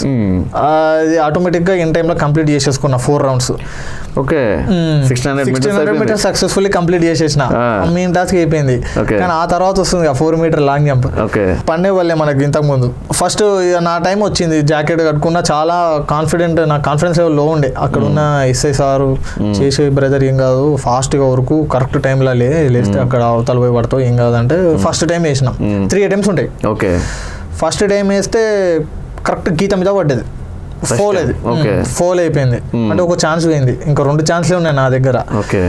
ఇక సెకండ్ ఛాన్స్ ఏం చేయాలి ఏం అర్థం కాలేదు, ఫాస్ట్ ఉరికొచ్చి లేచి అటు దూకేసిన, దూకేసి కింద పడిపోయినా. ఈ ఛాన్స్ కూడా పోయింది, ఇంకో ఛాన్స్ చేసి ఇక నా వల్ల కాదు మనం వెళ్ళిపోదాం, మనం ఫ్లాప్ అయిపోయినాం, కానీ ట్రయల్ చేసిన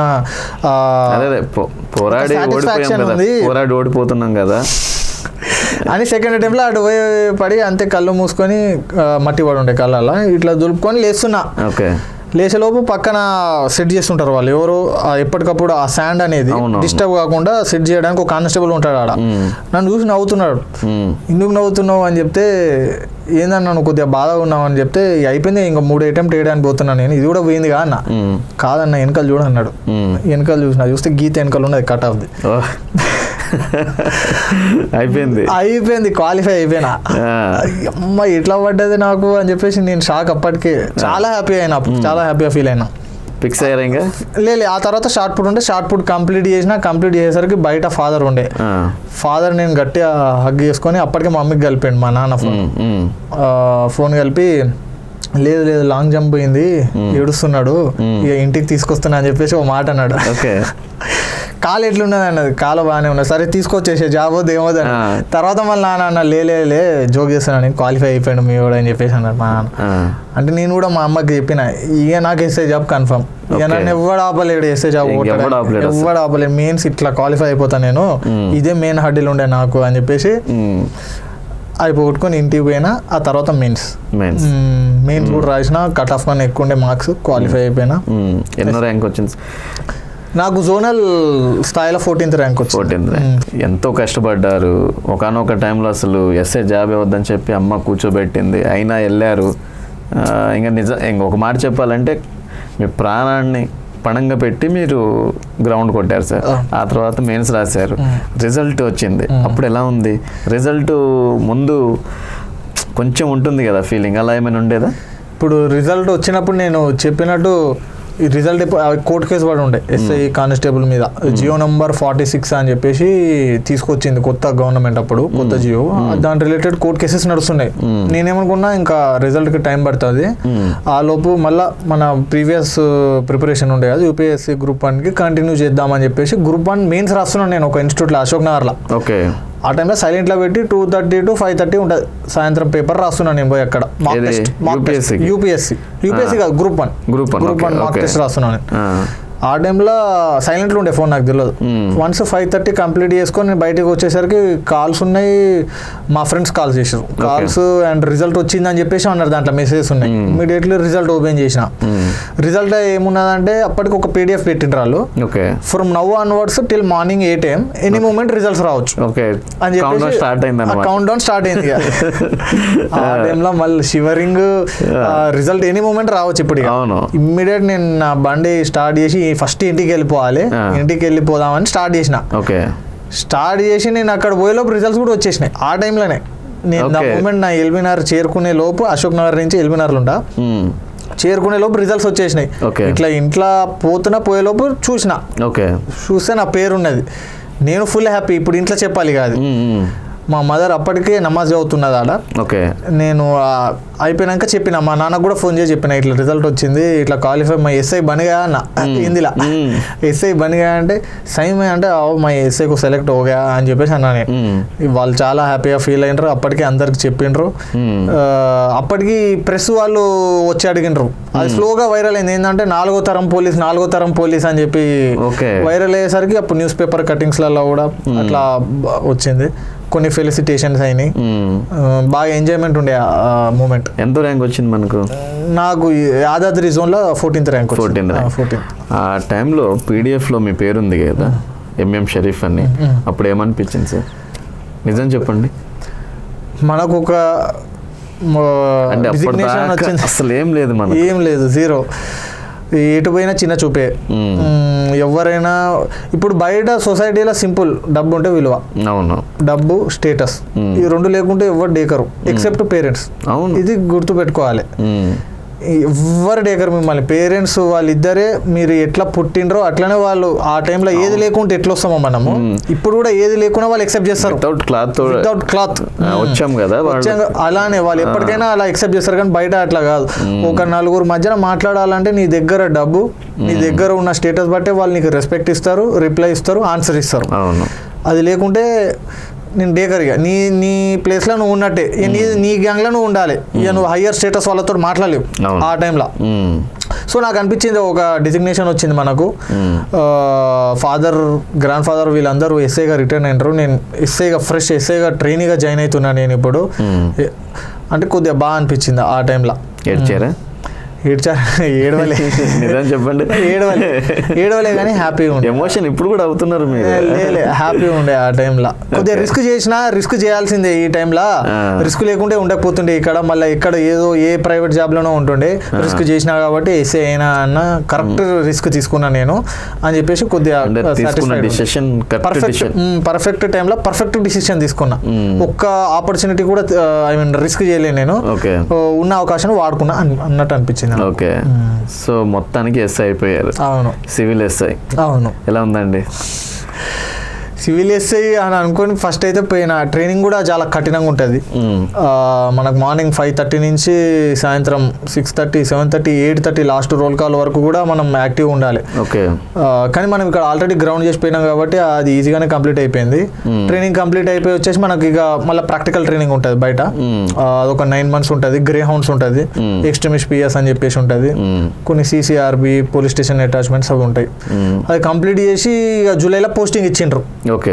ఇన్ఛార్జ్ ఆఫ్ ఎన్ ఏరియా. నాది మల్కాజ్గిరి పోలీస్ స్టేషన్లో ఇన్ఛార్జ్ ఇచ్చిండ్రు. ఇక ఆ టైంలో అనిపించింది పొద్దుగాల 4 పోవాలి, 6 పోవాలి, ఎప్పుడు ఫోన్లు వేస్తే అప్పుడు పోవాలి, ఫోన్ సైలెంట్లో పెట్టొద్దు, ఫ్యామిలీ నుంచి దూరం, 0 ఫ్యామిలీ టైం. ఒక CL తీసుకుందామన్నా మన CL మన హక్కు తీసుకోవాలన్నా వాళ్ళకు 100 రకాలుగా చెప్పాలి. అప్పుడు మనకు శాంక్షన్ అవుతుంది. రీజన్స్ అడుగుతారు, ఎందుకు, ఎలా, అవసరమా ఇప్పుడు అన్నట్టు. ఎమర్జెన్సీ సర్వీసెస్ కదా ఇది 24/7. సో ప్రెషర్ అయితే ఉంటుంది. మెయిన్లీ ఫ్యామిలీ లైఫ్ నుంచి దూరం అయిపోతాం. 365 days పోలీస్ స్టేషన్ పోవాల్సిందే, ఇంకో ఆప్షన్ లేదు. మనకు ఆప్షనల్ హాలిడేస్ ఉండవు, సండేస్ ఉండవు, రంజాన్, ఈద్, బక్రీద్, దసరా, సంక్రాంతి ఏమి ఉండవు. అన్ని festivals police station on duty పోవాల్సిందే. అందుకేనా రిజైన్ లెటర్ కూడా రాసుకొని మొబైల్ పెట్టుకున్నారు? ఇది ప్రాక్టికల్ ట్రైనింగ్ అప్పుడు ఏంద్రా పోలీస్ అంటే ఏమో అనుకున్నా నేను. ఇదేంది ఇట్లున్నది ఒక రెస్పాన్సిబిలిటీ. మనం అక్కడ పోయి వర్క్ చేస్తే తప్ప వర్క్ అట్లానే ఉంటుంది. అది కదలదు అక్కడ. ఫైల్స్ మూవ్మెంట్ కానీ ఏదైనా అది నాకు బందోబస్తులు కానీ విజిబుల్ పోలీసింగ్ కానీ ఇవన్నీ చూసినాక ఇక రిజైన్ చేద్దాం, రిజైన్ లెటర్ కూడా రాసేసినాను ఇక్కడ ప్రాక్టికల్ ట్రైనింగ్లో ఉన్నప్పుడు. ట్రైనింగ్లోనే నేను సరే 2 స్టార్లు కావాలి, ఒక పోలీస్ డ్రెస్ వేసుకోవాలన్న కోరిక ఉండే, వేసుకున్నా. ఇక చాలు నాకు ఈ జీవితానికి ఇంతే, మళ్ళీ రిజిగ్నేషన్ తీసుకొని వెళ్ళిపోదామని రిజిగ్నేషన్ లెటర్ రాసి మళ్ళీ ఇంట్లో కూడా అడిగినా, మరి ఏంది ఇట్లా చేస్తున్నా అంటే మా అమ్మ అయితే ఎప్పటికైనా రెడీ చేసే అన్నది. రిజిగ్నేషన్ లెటర్ ఇచ్చేసి నీకెందుకు, నేను ముందు నుంచే చెప్తున్నా కదా అన్నది. మళ్ళీ స్లోలీ ఆ ప్రెషర్ కానీ ఆ జాబ్ క్వాలిటీస్ ఏమేమి కావాలనో దానికి మనం తగ్గట్టు అడాప్ట్ చేసుకుంటా ఇప్పుడు అడాప్ట్ అయిపోయినా. ఇప్పుడైతే ఐఎమ్ హ్యాపీ. అడాప్ట్ అయిపోయినా. ఇంకా కొద్దిగా అడాప్ట్ కావాలి. ఇంకా జస్ట్ 7 months ఓల్డ్ డిపార్ట్మెంట్లో యాజ్ ఇన్ఛార్జ్. ఇంకా టైం పడుతుంది కానీ అడాప్ట్ అయిపోతారండి. అంటే డిపార్ట్మెంట్ చాలా పెద్దది, మనల్ని ఓన్ చేసుకుంటుంది. అవును, ఓన్ చేసుకుంటుంది. డిపార్ట్మెంట్ చాలా పెద్దదండి, మనల్ని ఓన్ చేసుకుంటుంది. ప్లస్ వెళ్ళే కొద్దీ మనం ఎవరైతే మన హైయర్కి ఉంటారో వీళ్ళతోటి భయపడతామో వాళ్ళ తర్వాత సపోర్ట్ చేయడం స్టార్ట్ చేస్తారు. అవును, డిపార్ట్మెంట్లో భయంకరంగా సపోర్ట్ సిస్టమ్ ఉంటుందంట. ఉంటుంది, సపోర్ట్ ఉంటుంది. కాకపోతే మనం కొన్ని రిస్కులు తీసుకోవాలి, కొన్ని డిసిషన్ తీసుకునే మన దగ్గర ఆ ఆలోచన, ఆ థాట్ ఉంటే వాళ్ళ దగ్గర పోయి చెప్తే వాళ్ళు కూడా సపోర్ట్ చేస్తారు, మనకు గైడ్ కూడా చేస్తారు, ఖచ్చితంగా చేస్తారు. అయితే ఎస్ఏ జాబ్ వచ్చిన తర్వాత Group 1 మెయిన్స్ రాశారు. ఆ తర్వాత మళ్ళీ సివిల్స్ ఫిలిమ్స్ కూడా క్లియర్ అయిందంట కదా? ఎస్ఐ జాబ్ 2023లో వచ్చింది కదా నాకు. ఆగస్టులో మనకు ఎస్ఐ రిజల్ట్స్ వచ్చినాయి. సెప్టెంబర్లో reporting, September 10th academic report చేసిన. అప్పటికి నేను 2023 యూపీఎస్సీ ప్రిలిమ్స్ రాసిన. సేమ్ ఇక యూపీఎస్సీ ప్రిలిమ్స్ 2018, 2020 లెక్క కానీ ఇది కూడా ఒక నార్మల్ అటెంప్ట్ లెక్క రాసేసిన నేను. ఇక అటెంప్ట్స్ ఉన్నాయి కదా రాసి వెళ్ళిపోదాం మనం అని చెప్పేసి.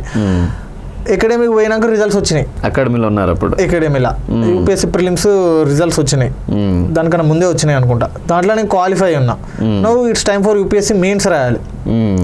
మనమేమో అకాడమిక్ వచ్చేసినాం. అకాడమిక్ రూల్స్ చాలా స్ట్రిక్ట్. దానికి మనకు 1 minute కూడా టైం ఇవ్వరాలు. అటువంటిది పేపర్స్ 7 days మనకు టైం కావాలి. 7 days CL పెట్టాలి. పెట్టడానికి కూడా వాళ్ళు 100 కండిషన్లు అడిగారు అన్నట్టు. అంటే నువ్వు ఎప్పుడు అప్లై చేసినావు, ఎందుకు రాస్తున్నావు, మా దగ్గర పర్మిషన్ తీసుకున్నావా, వేరే ఎగ్జామ్స్ రాయాలంటే జనరల్గా మనం సుపీరియర్ దగ్గర పర్మిషన్ తీసుకోవాలి. క్వాలిఫై అప్పటికే అకాడమీ నుంచే రాసిన నేను మెయిన్స్. ఓకే, ట్రైనింగ్లోనే రాశారు. ట్రైనింగ్లో 7 days కరెక్ట్ ఆ పేపర్స్ దగ్గర టైం ఇచ్చిండ్రు. ఆ 7 days వరకే అవుటింగ్ పోయి వితౌట్ ఎనీ ప్రిపరేషన్ రాసేసిన mains. October November I think. Okay, రాసినాక తర్వాత రిజల్ట్స్ వచ్చినాయి కానీ ఒక 30-40 మార్క్స్ తోటి నా ఇంటర్వ్యూ కాల్ మిస్ అయింది. అది ఇప్పుడు ఏమనుకోవాలి సార్ మిమ్మల్ని మీరేమనుకుంటున్నారు మీ గురించి? నేనేమనుకుంటున్నా అంటే నేను రాసినప్పుడు క్వాలిఫై కాలే, నా దగ్గర టైం ఉండే, ఫుల్ టైం ఉండే 2021-2022 టైంలో. నా దగ్గర టైం లేనప్పుడు రిజల్ట్ వచ్చింది యూపీఎస్సీది. ఎస్ఐ జాబ్ వచ్చినాక యూపీఎస్సీ ఈ ఎస్ఐ ట్రైనింగ్ వల్ల ఇంకా వేరే కారణం వల్ల దానికి కరెక్ట్ మెయిన్స్లో నేను ఎఫర్ట్స్ చేయకుండా ఎఫర్ట్లెస్గా రాయడం వల్ల కొద్దిగా రిజల్ట్ రాలేకపోవడం జరిగింది. నాకు ఇదేదో ముందే వచ్చుంటే బాగుండేది అన్నట్టు అనిపించింది. కానీ ముందే అది వచ్చి ఇది రాకపోవడం, ఇది వచ్చి అది రాకపోవడం, ఈ క్యాల్కులేషన్స్ అనేవి రాంగ్. మనకి ఇప్పుడు ఏమున్నది అనేది ఇంపార్టెంట్. సో మనం విధిరాత అనేది అంటారు కదా, తలరాత ఎలా ఉంటే అలాగే జరుగుతుందేమో కదా. అంతే. ఎస్ఐ అయిపోయారు, ప్రశాంతంగా ఉన్నారా? మరి హ్యాపీగా ఉన్నారా? హ్యాపీగా అంటే ఇప్పటివరకు అయితే హ్యాపీ. మళ్ళీ యూపీఎస్సీ ప్లాన్ చేస్తున్నారా సార్? యూపీఎస్సీ ప్లాన్ చేయాలి. ఐటమ్స్ ఉన్నాయి కదా, ట్రై చేద్దాం. ఖచ్చితంగా యూపీఎస్సీ క్రాక్ అవుతుందండి మీకు, ఖచ్చితంగా అవుతుంది. మేబీ అతి త్వరలోనే గుడ్ న్యూస్ ఉంటామేమో అనిపిస్తుంది నాకు. అవును, కాకపోతే ఇప్పుడు ఈ డిపార్ట్మెంట్లో ఉండి ప్యారలల్గా మేనేజ్ చేయడం అయితే కష్టం. సో దానికి separate time CLR, MLR, UL ఏదో ఒకటి తీసుకొని ప్రిపేర్ కావాలి. సార్ బేసిక్గా మన వాళ్ళు ఏమడుగుతారంటే సార్ ఏం ప్రిపేర్ అవుతారు, బుక్స్ ఏంటి? ఇప్పుడు నేను మన స్టూడెంట్ చెప్పాను అనమాట, షరీఫ్ గారు వస్తున్నారు మన ఇంటర్వ్యూకి, మీ దగ్గర ఏమైనా క్వశ్చన్స్ ఉన్నాయంటే వాళ్ళు అడిగిన మొట్టమొదటి క్వశ్చన్ ఏంటంటే, సార్ ఈ క్వశ్చన్ అడగండి సార్ని. ఏం క్వశ్చన్ అంటే, సార్ ఏ బుక్స్ ప్రిపేర్ అయ్యారు, ఫిలిమ్స్ అప్పుడు ఎలా ప్రిపేర్ అయ్యారు, మెయిన్స్ అప్పుడు ఎలా ప్రిపేర్ అయ్యారు, ఎలాంటి బుక్స్ ప్రిపేర్ అయ్యారు, ప్లస్ సార్ డే ప్లాన్ ఎలా చేసుకున్నారు అనేది అడగండి సార్ అన్నారు. మనం ఎలా స్టార్ట్ చేద్దామంటే, సార్ మీరు ప్రిపరేషన్ టైంలో ఒక్కొక్క సబ్జెక్ట్ని ఎలా డివైడ్ చేసుకుని చదివారు అది చెప్పండి సార్. ఏ బుక్ చదివారు? ప్రిపరేషన్ స్టేజ్లో జనరల్లీ ఇప్పుడు మాకు 24 hours ఉంటాయి. ఎవరికైనా ఒక డేలో 24 hours ఉంటుంది. ఓకే, దాంట్లో నువ్వు డివైడ్ చేసుకోవాలి. నేను ఎట్లా డివైడ్ చేసుకునేది అంటే 2 hours 4 slots. ఓకే, 2 hours ఇచ్చి మార్నింగ్ మనకి 8 o'clock స్టార్ట్ అవుతుంది. బ్రేక్ఫాస్ట్ చేసుకొని కూర్చోవాలి. ఓకే, 8 to 10:30 అట్లా చదివేది. మళ్ళీ 1 hour గ్యాప్ ఇచ్చేసి మళ్ళీ 10:30 to 1:30 అట్లా 2 hours. మళ్ళీ తినేది, లంచ్ చేసి కొద్దిసేపు పడుకుని లేచి మళ్ళీ 5:30 to 8:30. Okay, 5:30 to 7:30. మళ్ళీ ఆ తర్వాత డిన్నర్ చేసుకొని మళ్ళీ రాత్రి ఒక సెషన్. అంటే ఆ రాత్రి సెషన్ అనేది నాకున్న ఇప్పుడు ఏమంటారు నాకున్న కాన్సన్ట్రేషన్ బట్టి. Okay, generally 3 sessions confirm, 6 hours confirm. ఒక మనిషి డైలీ, ఒక ఆస్పిరెంట్ డైలీ 6 hours ఖచ్చితంగా చదవాలి. రిమైనింగ్ ఆయన కెపాసిటీ ప్రకారం ఇంకో 2 hours ఇస్తాడా, 1 hour ఇస్తాడా, ఇట్లా కాన్సన్ట్రేషన్ ఉన్నది, గ్రాస్పింగ్ పవర్ ఉన్నది, యాక్టివ్ ఉన్నా అని చెప్తే 8 hours ఇచ్చుకొని డివైడ్ చేసుకోవాలి. ఇప్పుడు దీంట్లో కూడా ఎస్ఏకి ప్రిపేర్ అవుతున్నారా, యూపీఎస్సీకి ప్రిపేర్ అవుతున్నా, గ్రూప్ 1 అవుతున్నా, దాని ప్రకారం డివైడ్ చేసుకోవాలి. ఒక 4 hours మ్యాథ్స్ పెట్టుకుంటే 4 hours జిఎస్ పెట్టుకోవాలి. మళ్ళీ దాంట్లో కూడా నువ్వు దేంట్లో స్ట్రాంగ్ ఉన్నావు, మ్యాథ్స్ లో స్ట్రాంగ్ ఉన్నావా, జిఎస్ లో స్ట్రాంగ్ ఉన్నావా, స్ట్రాంగ్ ఉన్న దానికి కొద్దిగా తక్కువ టైం ఇచ్చుకుంటా, స్ట్రాంగ్ లేనివి కొద్దిగా ఎక్కువ టైం ఇవ్వాలి. ఇప్పుడు మా దాంట్లో మ్యాథ్స్ జిఎస్ ఉంటుంది. మ్యాథ్స్ జనరల్లీ నేను మార్క్ టెస్ట్లో రాసినప్పుడల్లా నాకు 160, 170 అట్లా మార్క్స్ వచ్చాయి, 200. గ్రేట్. కానీ మెయిన్స్ ఎగ్జామ్లో వచ్చేసరికి పేపర్ చాలా టఫ్ వచ్చింది. ఓకే, మ్యాథ్స్ పేపర్ అనేది ఇప్పటికీ అది ఎవరైనా చెప్తారు, ఆ పేపర్ కొత్త క్వశ్చన్స్, మోడల్స్ కొత్త మనం ఎన్నడూ చూడని మోడల్స్ ఉన్నాయి దాంట్లో. దాని రావడం వల్ల నాకు కొద్దిగా మార్క్స్ ఎక్స్పెక్టెడ్ లైన్స్ కంటే తక్కువ మార్క్స్ వచ్చినాయి. నాకు తక్కువ వచ్చినాయి అంటే అందరికి తక్కువ వచ్చినాయి ఆబ్వియస్లీ కదా. కానీ నేను జిఎస్ మీద ఎక్కువ ఫోకస్ చేయలేదు ఎప్పుడు. జిఎస్ ఏంది, నాకు మ్యాథ్స్ ఒక్కటి ఉన్నది, మ్యాథ్స్ తోటి నేను ఏమన్నా చేస్తా, క్వాలిఫై అయిపోతా అన్న దాంట్లో ఉండే. కానీ జిఎస్ పేపర్ ఈజీ వచ్చింది అది ఇయర్, కానీ నేను స్కోర్ చేయలేకపోయినా. Okay, so that is also one of the reason నాకు ఇంకా ఎక్కువ మార్క్స్ వచ్చేవి రాకపోవడానికి కారణం. ఫస్ట్ ఆఫ్ ఆల్ 2 బ్యాలెన్స్ చేయాలి. ఫస్ట్ థింగ్, స్ట్రాంగ్ ఉన్నదాన్ని ఇంకా స్ట్రాంగ్ చేసుకుంటా హోల్డ్ చేసుకోవాలి, అండ్ వీక్ ఉన్నది రికవర్ చేసుకున్నట్టు. అండ్ ఈ మొత్తానికి main mark test. Okay, mark టెస్ట్లు అనేది ఫస్ట్ ప్రియారిటీలో పెట్టాలని నేను అనుకుంటా. నువ్వు సిలబస్ పక్క పెట్టు. మార్క్ టెస్ట్లో అనేది నువ్వు ఎట్లా రాయాలంటే ఫస్ట్ 50 క్వశ్చన్లు చేసి బబులింగ్ చేస్తావా, 100 క్వశ్చన్లు చేసి బబులింగ్ చేస్తావా, 200 క్వశ్చన్లు చేసి బబులింగ్ చేస్తావా, ఒక్కొక్కటి చేసి బబులింగ్ చేస్తావా, దాంట్లో మార్క్ చేస్తావా, ఎట్లా చేస్తావు, క్యాల్కులేషన్స్ ఎక్కడ చేస్తావు. ఎందుకంటే అక్కడ మనకు ఎక్స్ట్రా అడిషనల్ పేపర్స్ ఇయ్యరు. ఇక్కడేమో మనం ఒక బుక్ కూడా తీసుకోపోవచ్చు మార్క్ టెస్ట్లో. అక్కడ ఇచ్చిన క్వశ్చన్ పేపర్లనే సైడ్కు ఉన్న ప్లేస్లో చేసుకోవాలి. నేను పేపర్ మీద సాల్వ్ చేయడానికి for example blue pen black pen బబులింగ్కి, వేరే పేపర్ మీద మనకు బ్లూ పెన్ బ్లాక్ పెన్ వాడితే ఆ క్వశ్చన్ ప్రింట్ ఉంటుందా, ఆ ప్రింట్ తగ్గట్టు మనకు ఆ క్యాల్కులేషన్స్ అర్థం కావు. అక్కడ రాసే మనం రాసిన క్యాల్కులేషన్స్ ఇప్పుడు బ్లాక్ పెన్ తోటి చేసినాం అనుకోండి for example, print black pen ఉంటుంది, ఇది బ్లాక్ పెన్ ఉంటుంది, మ్యాచింగ్ ఉంటుంది కాబట్టి మనం ఏది చేస్తున్నాం అనేది అర్థం కాదు. సో నేను ప్రాబ్లమ్ సాల్వింగ్కి క్వశ్చన్ పేపర్ మీద రెడ్ పెన్ యూజ్ చేసేది. ఓకే, చాలా పెద్ద డైరీ చేశారు ఎగ్జామ్ హాల్లో కూడా ఇదే 100% అదే ఫాలో అయినా. ఎందుకంటే రెడ్ అనేది కాంట్రాస్టింగ్ ఉంటుంది, అక్కడ ఉన్న ప్రింట్ పేపర్కి ప్రింట్ ఉన్న బ్లాక్ కలర్ దానికి కాంట్రాస్టింగ్ ఉంటుంది. సో మనం ఆ ప్రింటెడ్ మెటీరియల్ మీద మనం సాల్వ్ చేసిన, ఇప్పుడు తెలుగు ఉంటుంది, ఇంగ్లీష్ ఉంటుంది, 2 ఫార్మాట్స్ ఉంటుంది మన క్వశ్చన్ పేపర్. తెలుగుది నాకు సంబంధం లేదు, నేను తెలుగు చదవ కాబట్టి తెలుగు అనేది నేను వాడాలి. ఇంగ్లీష్ ఉంటుంది, ఆ తెలుగు క్వశ్చన్స్ మీద కూడా నేను కొన్ని ప్రాబ్లమ్స్ సాల్వ్ చేసేది, అంటే రఫ్ యూజ్ చేస్తా, రఫ్ కోసం. ఓకే, ఇది రెడ్ పెన్ ఉండడం కారణంగా నేను సాల్వ్ చేసినవి నాకు కరెక్ట్ అవపడేది. అది బై మిస్టేక్ లో అది ఓఎంఆర్ మీద పడిపోయింటే, ఓఎంఆర్ కాదు, ఓఎంఆర్ కంప్లీట్లీ నేను చెప్పినాక లాస్ట్ 30 minutes ఓఎంఆర్కి, అప్పటి వరకు ఓఎంఆర్ కింద డెస్క్ లో పెట్టేస్తాను నేను, దాచి పెడతారు ఇంకా టచ్ కూడా చేయాలి. ఓకే, పక్క ప్లాన్. రెడ్ పెన్ తోటి సాల్వ్ చేసి బ్లూ ఆర్ బ్లాక్ పెన్ తోటి బబ్లింగ్ చేసేది. రెడ్ పెన్ వాడడం వల్ల ఇది ఒక ఉపయోగం. ఓకే, సో మీరు మార్నింగ్ 8 నుంచి స్టార్ట్ అన్నారు కదా, ఈ అంతకుముందు ఈవెంట్కి ప్రాక్టీస్ చేసేవాళ్ళ లేదంటే? ఈవెంట్ ప్రాక్టీస్ చేసినప్పుడు ఇది డిస్టర్బ్ అయిపోతుంది. ఎందుకంటే మార్నింగ్ 4:35కి లేచి గ్రౌండ్ పోతాం, వచ్చేసరికి 7:30, 8 అవుతుంది. అప్పటికే కొద్దిగా నీరసంగా ఉంటుంది కాబట్టి నేను జనరల్ బ్రేక్ఫాస్ట్ చేసి కొద్దిగా సేపు పడుకునేది. ఆ టైంలో మనకు ఫస్ట్ మార్నింగ్ 2 hours మిస్ అయిపోతాయి నాది. సో నెక్స్ట్ రిమైనింగ్ 3 slots ఉన్నాయా, అది కంప్లీట్ చేసుకునేది. ఓకే, సో నేను అందుకే చెప్పిన ఈవెంట్స్ అనేది నోటిఫికేషన్ రాకముందే కంప్లీట్ అయిపోవాలి. ఈవెంట్స్ ప్రాక్టీస్ తర్వాత ఈవెంట్స్ అనే ముచ్చట ఉండొద్దు మనకి. ఈవెంట్స్ వల్ల మన స్టడీ డిస్టర్బ్ అవుతుందంటే దానికంటే పెద్ద లాస్ నీకు ఏముండదు నోటిఫికేషన్ టైంలో. ఈవెంట్స్ ముందే కంప్లీట్ చేసి పెట్టుకుంటే ఈ టైంలో గ్రౌండ్కి తక్కువ టైం ఇచ్చి బుక్స్కి ఎక్కువ టైం ఇవ్వాలి. అంటే వెళ్తూనే ఉంటారు కానీ కొంచెం వీక్లీ ట్వైస్ ఆర్ థ్రైస్, లేకపోతే నీకు నచ్చినప్పుడు సాయంత్రం మార్నింగ్ నీకు ఎప్పుడు అనిపిస్తే. అంత హార్డ్గా ఉండదు, అది బర్డెన్ లాగా ఉండదు మనకు. గ్రౌండ్ క్వాలిఫై అయిపోయినామంటే ఒక 50% ఆఫ్ మనం చాలా రిలాక్స్ అయిపోతాం మైండ్లో, గ్రౌండ్ క్లియర్ అవుతున్నాం అంటే. ఓకే, సో అలా ప్రిపేర్ అయితే బాగుంటుంది. సార్ ఇప్పుడు బేసిక్ ఏంటంటే మనోళ్ళు ఫస్ట్ స్టెప్ ఏంటి, ప్రిలిమ్స్, ఆ తర్వాత గ్రౌండ్, ఆ తర్వాత మనకు మెయిన్స్ ఉంటుంది. సో ప్రిపరేషన్ స్టార్ట్ చేసేటప్పుడు ప్రిలిమ్స్ ప్లస్ మెయిన్స్ రెండు ఒకటేసారి స్టార్ట్ చేయాలి.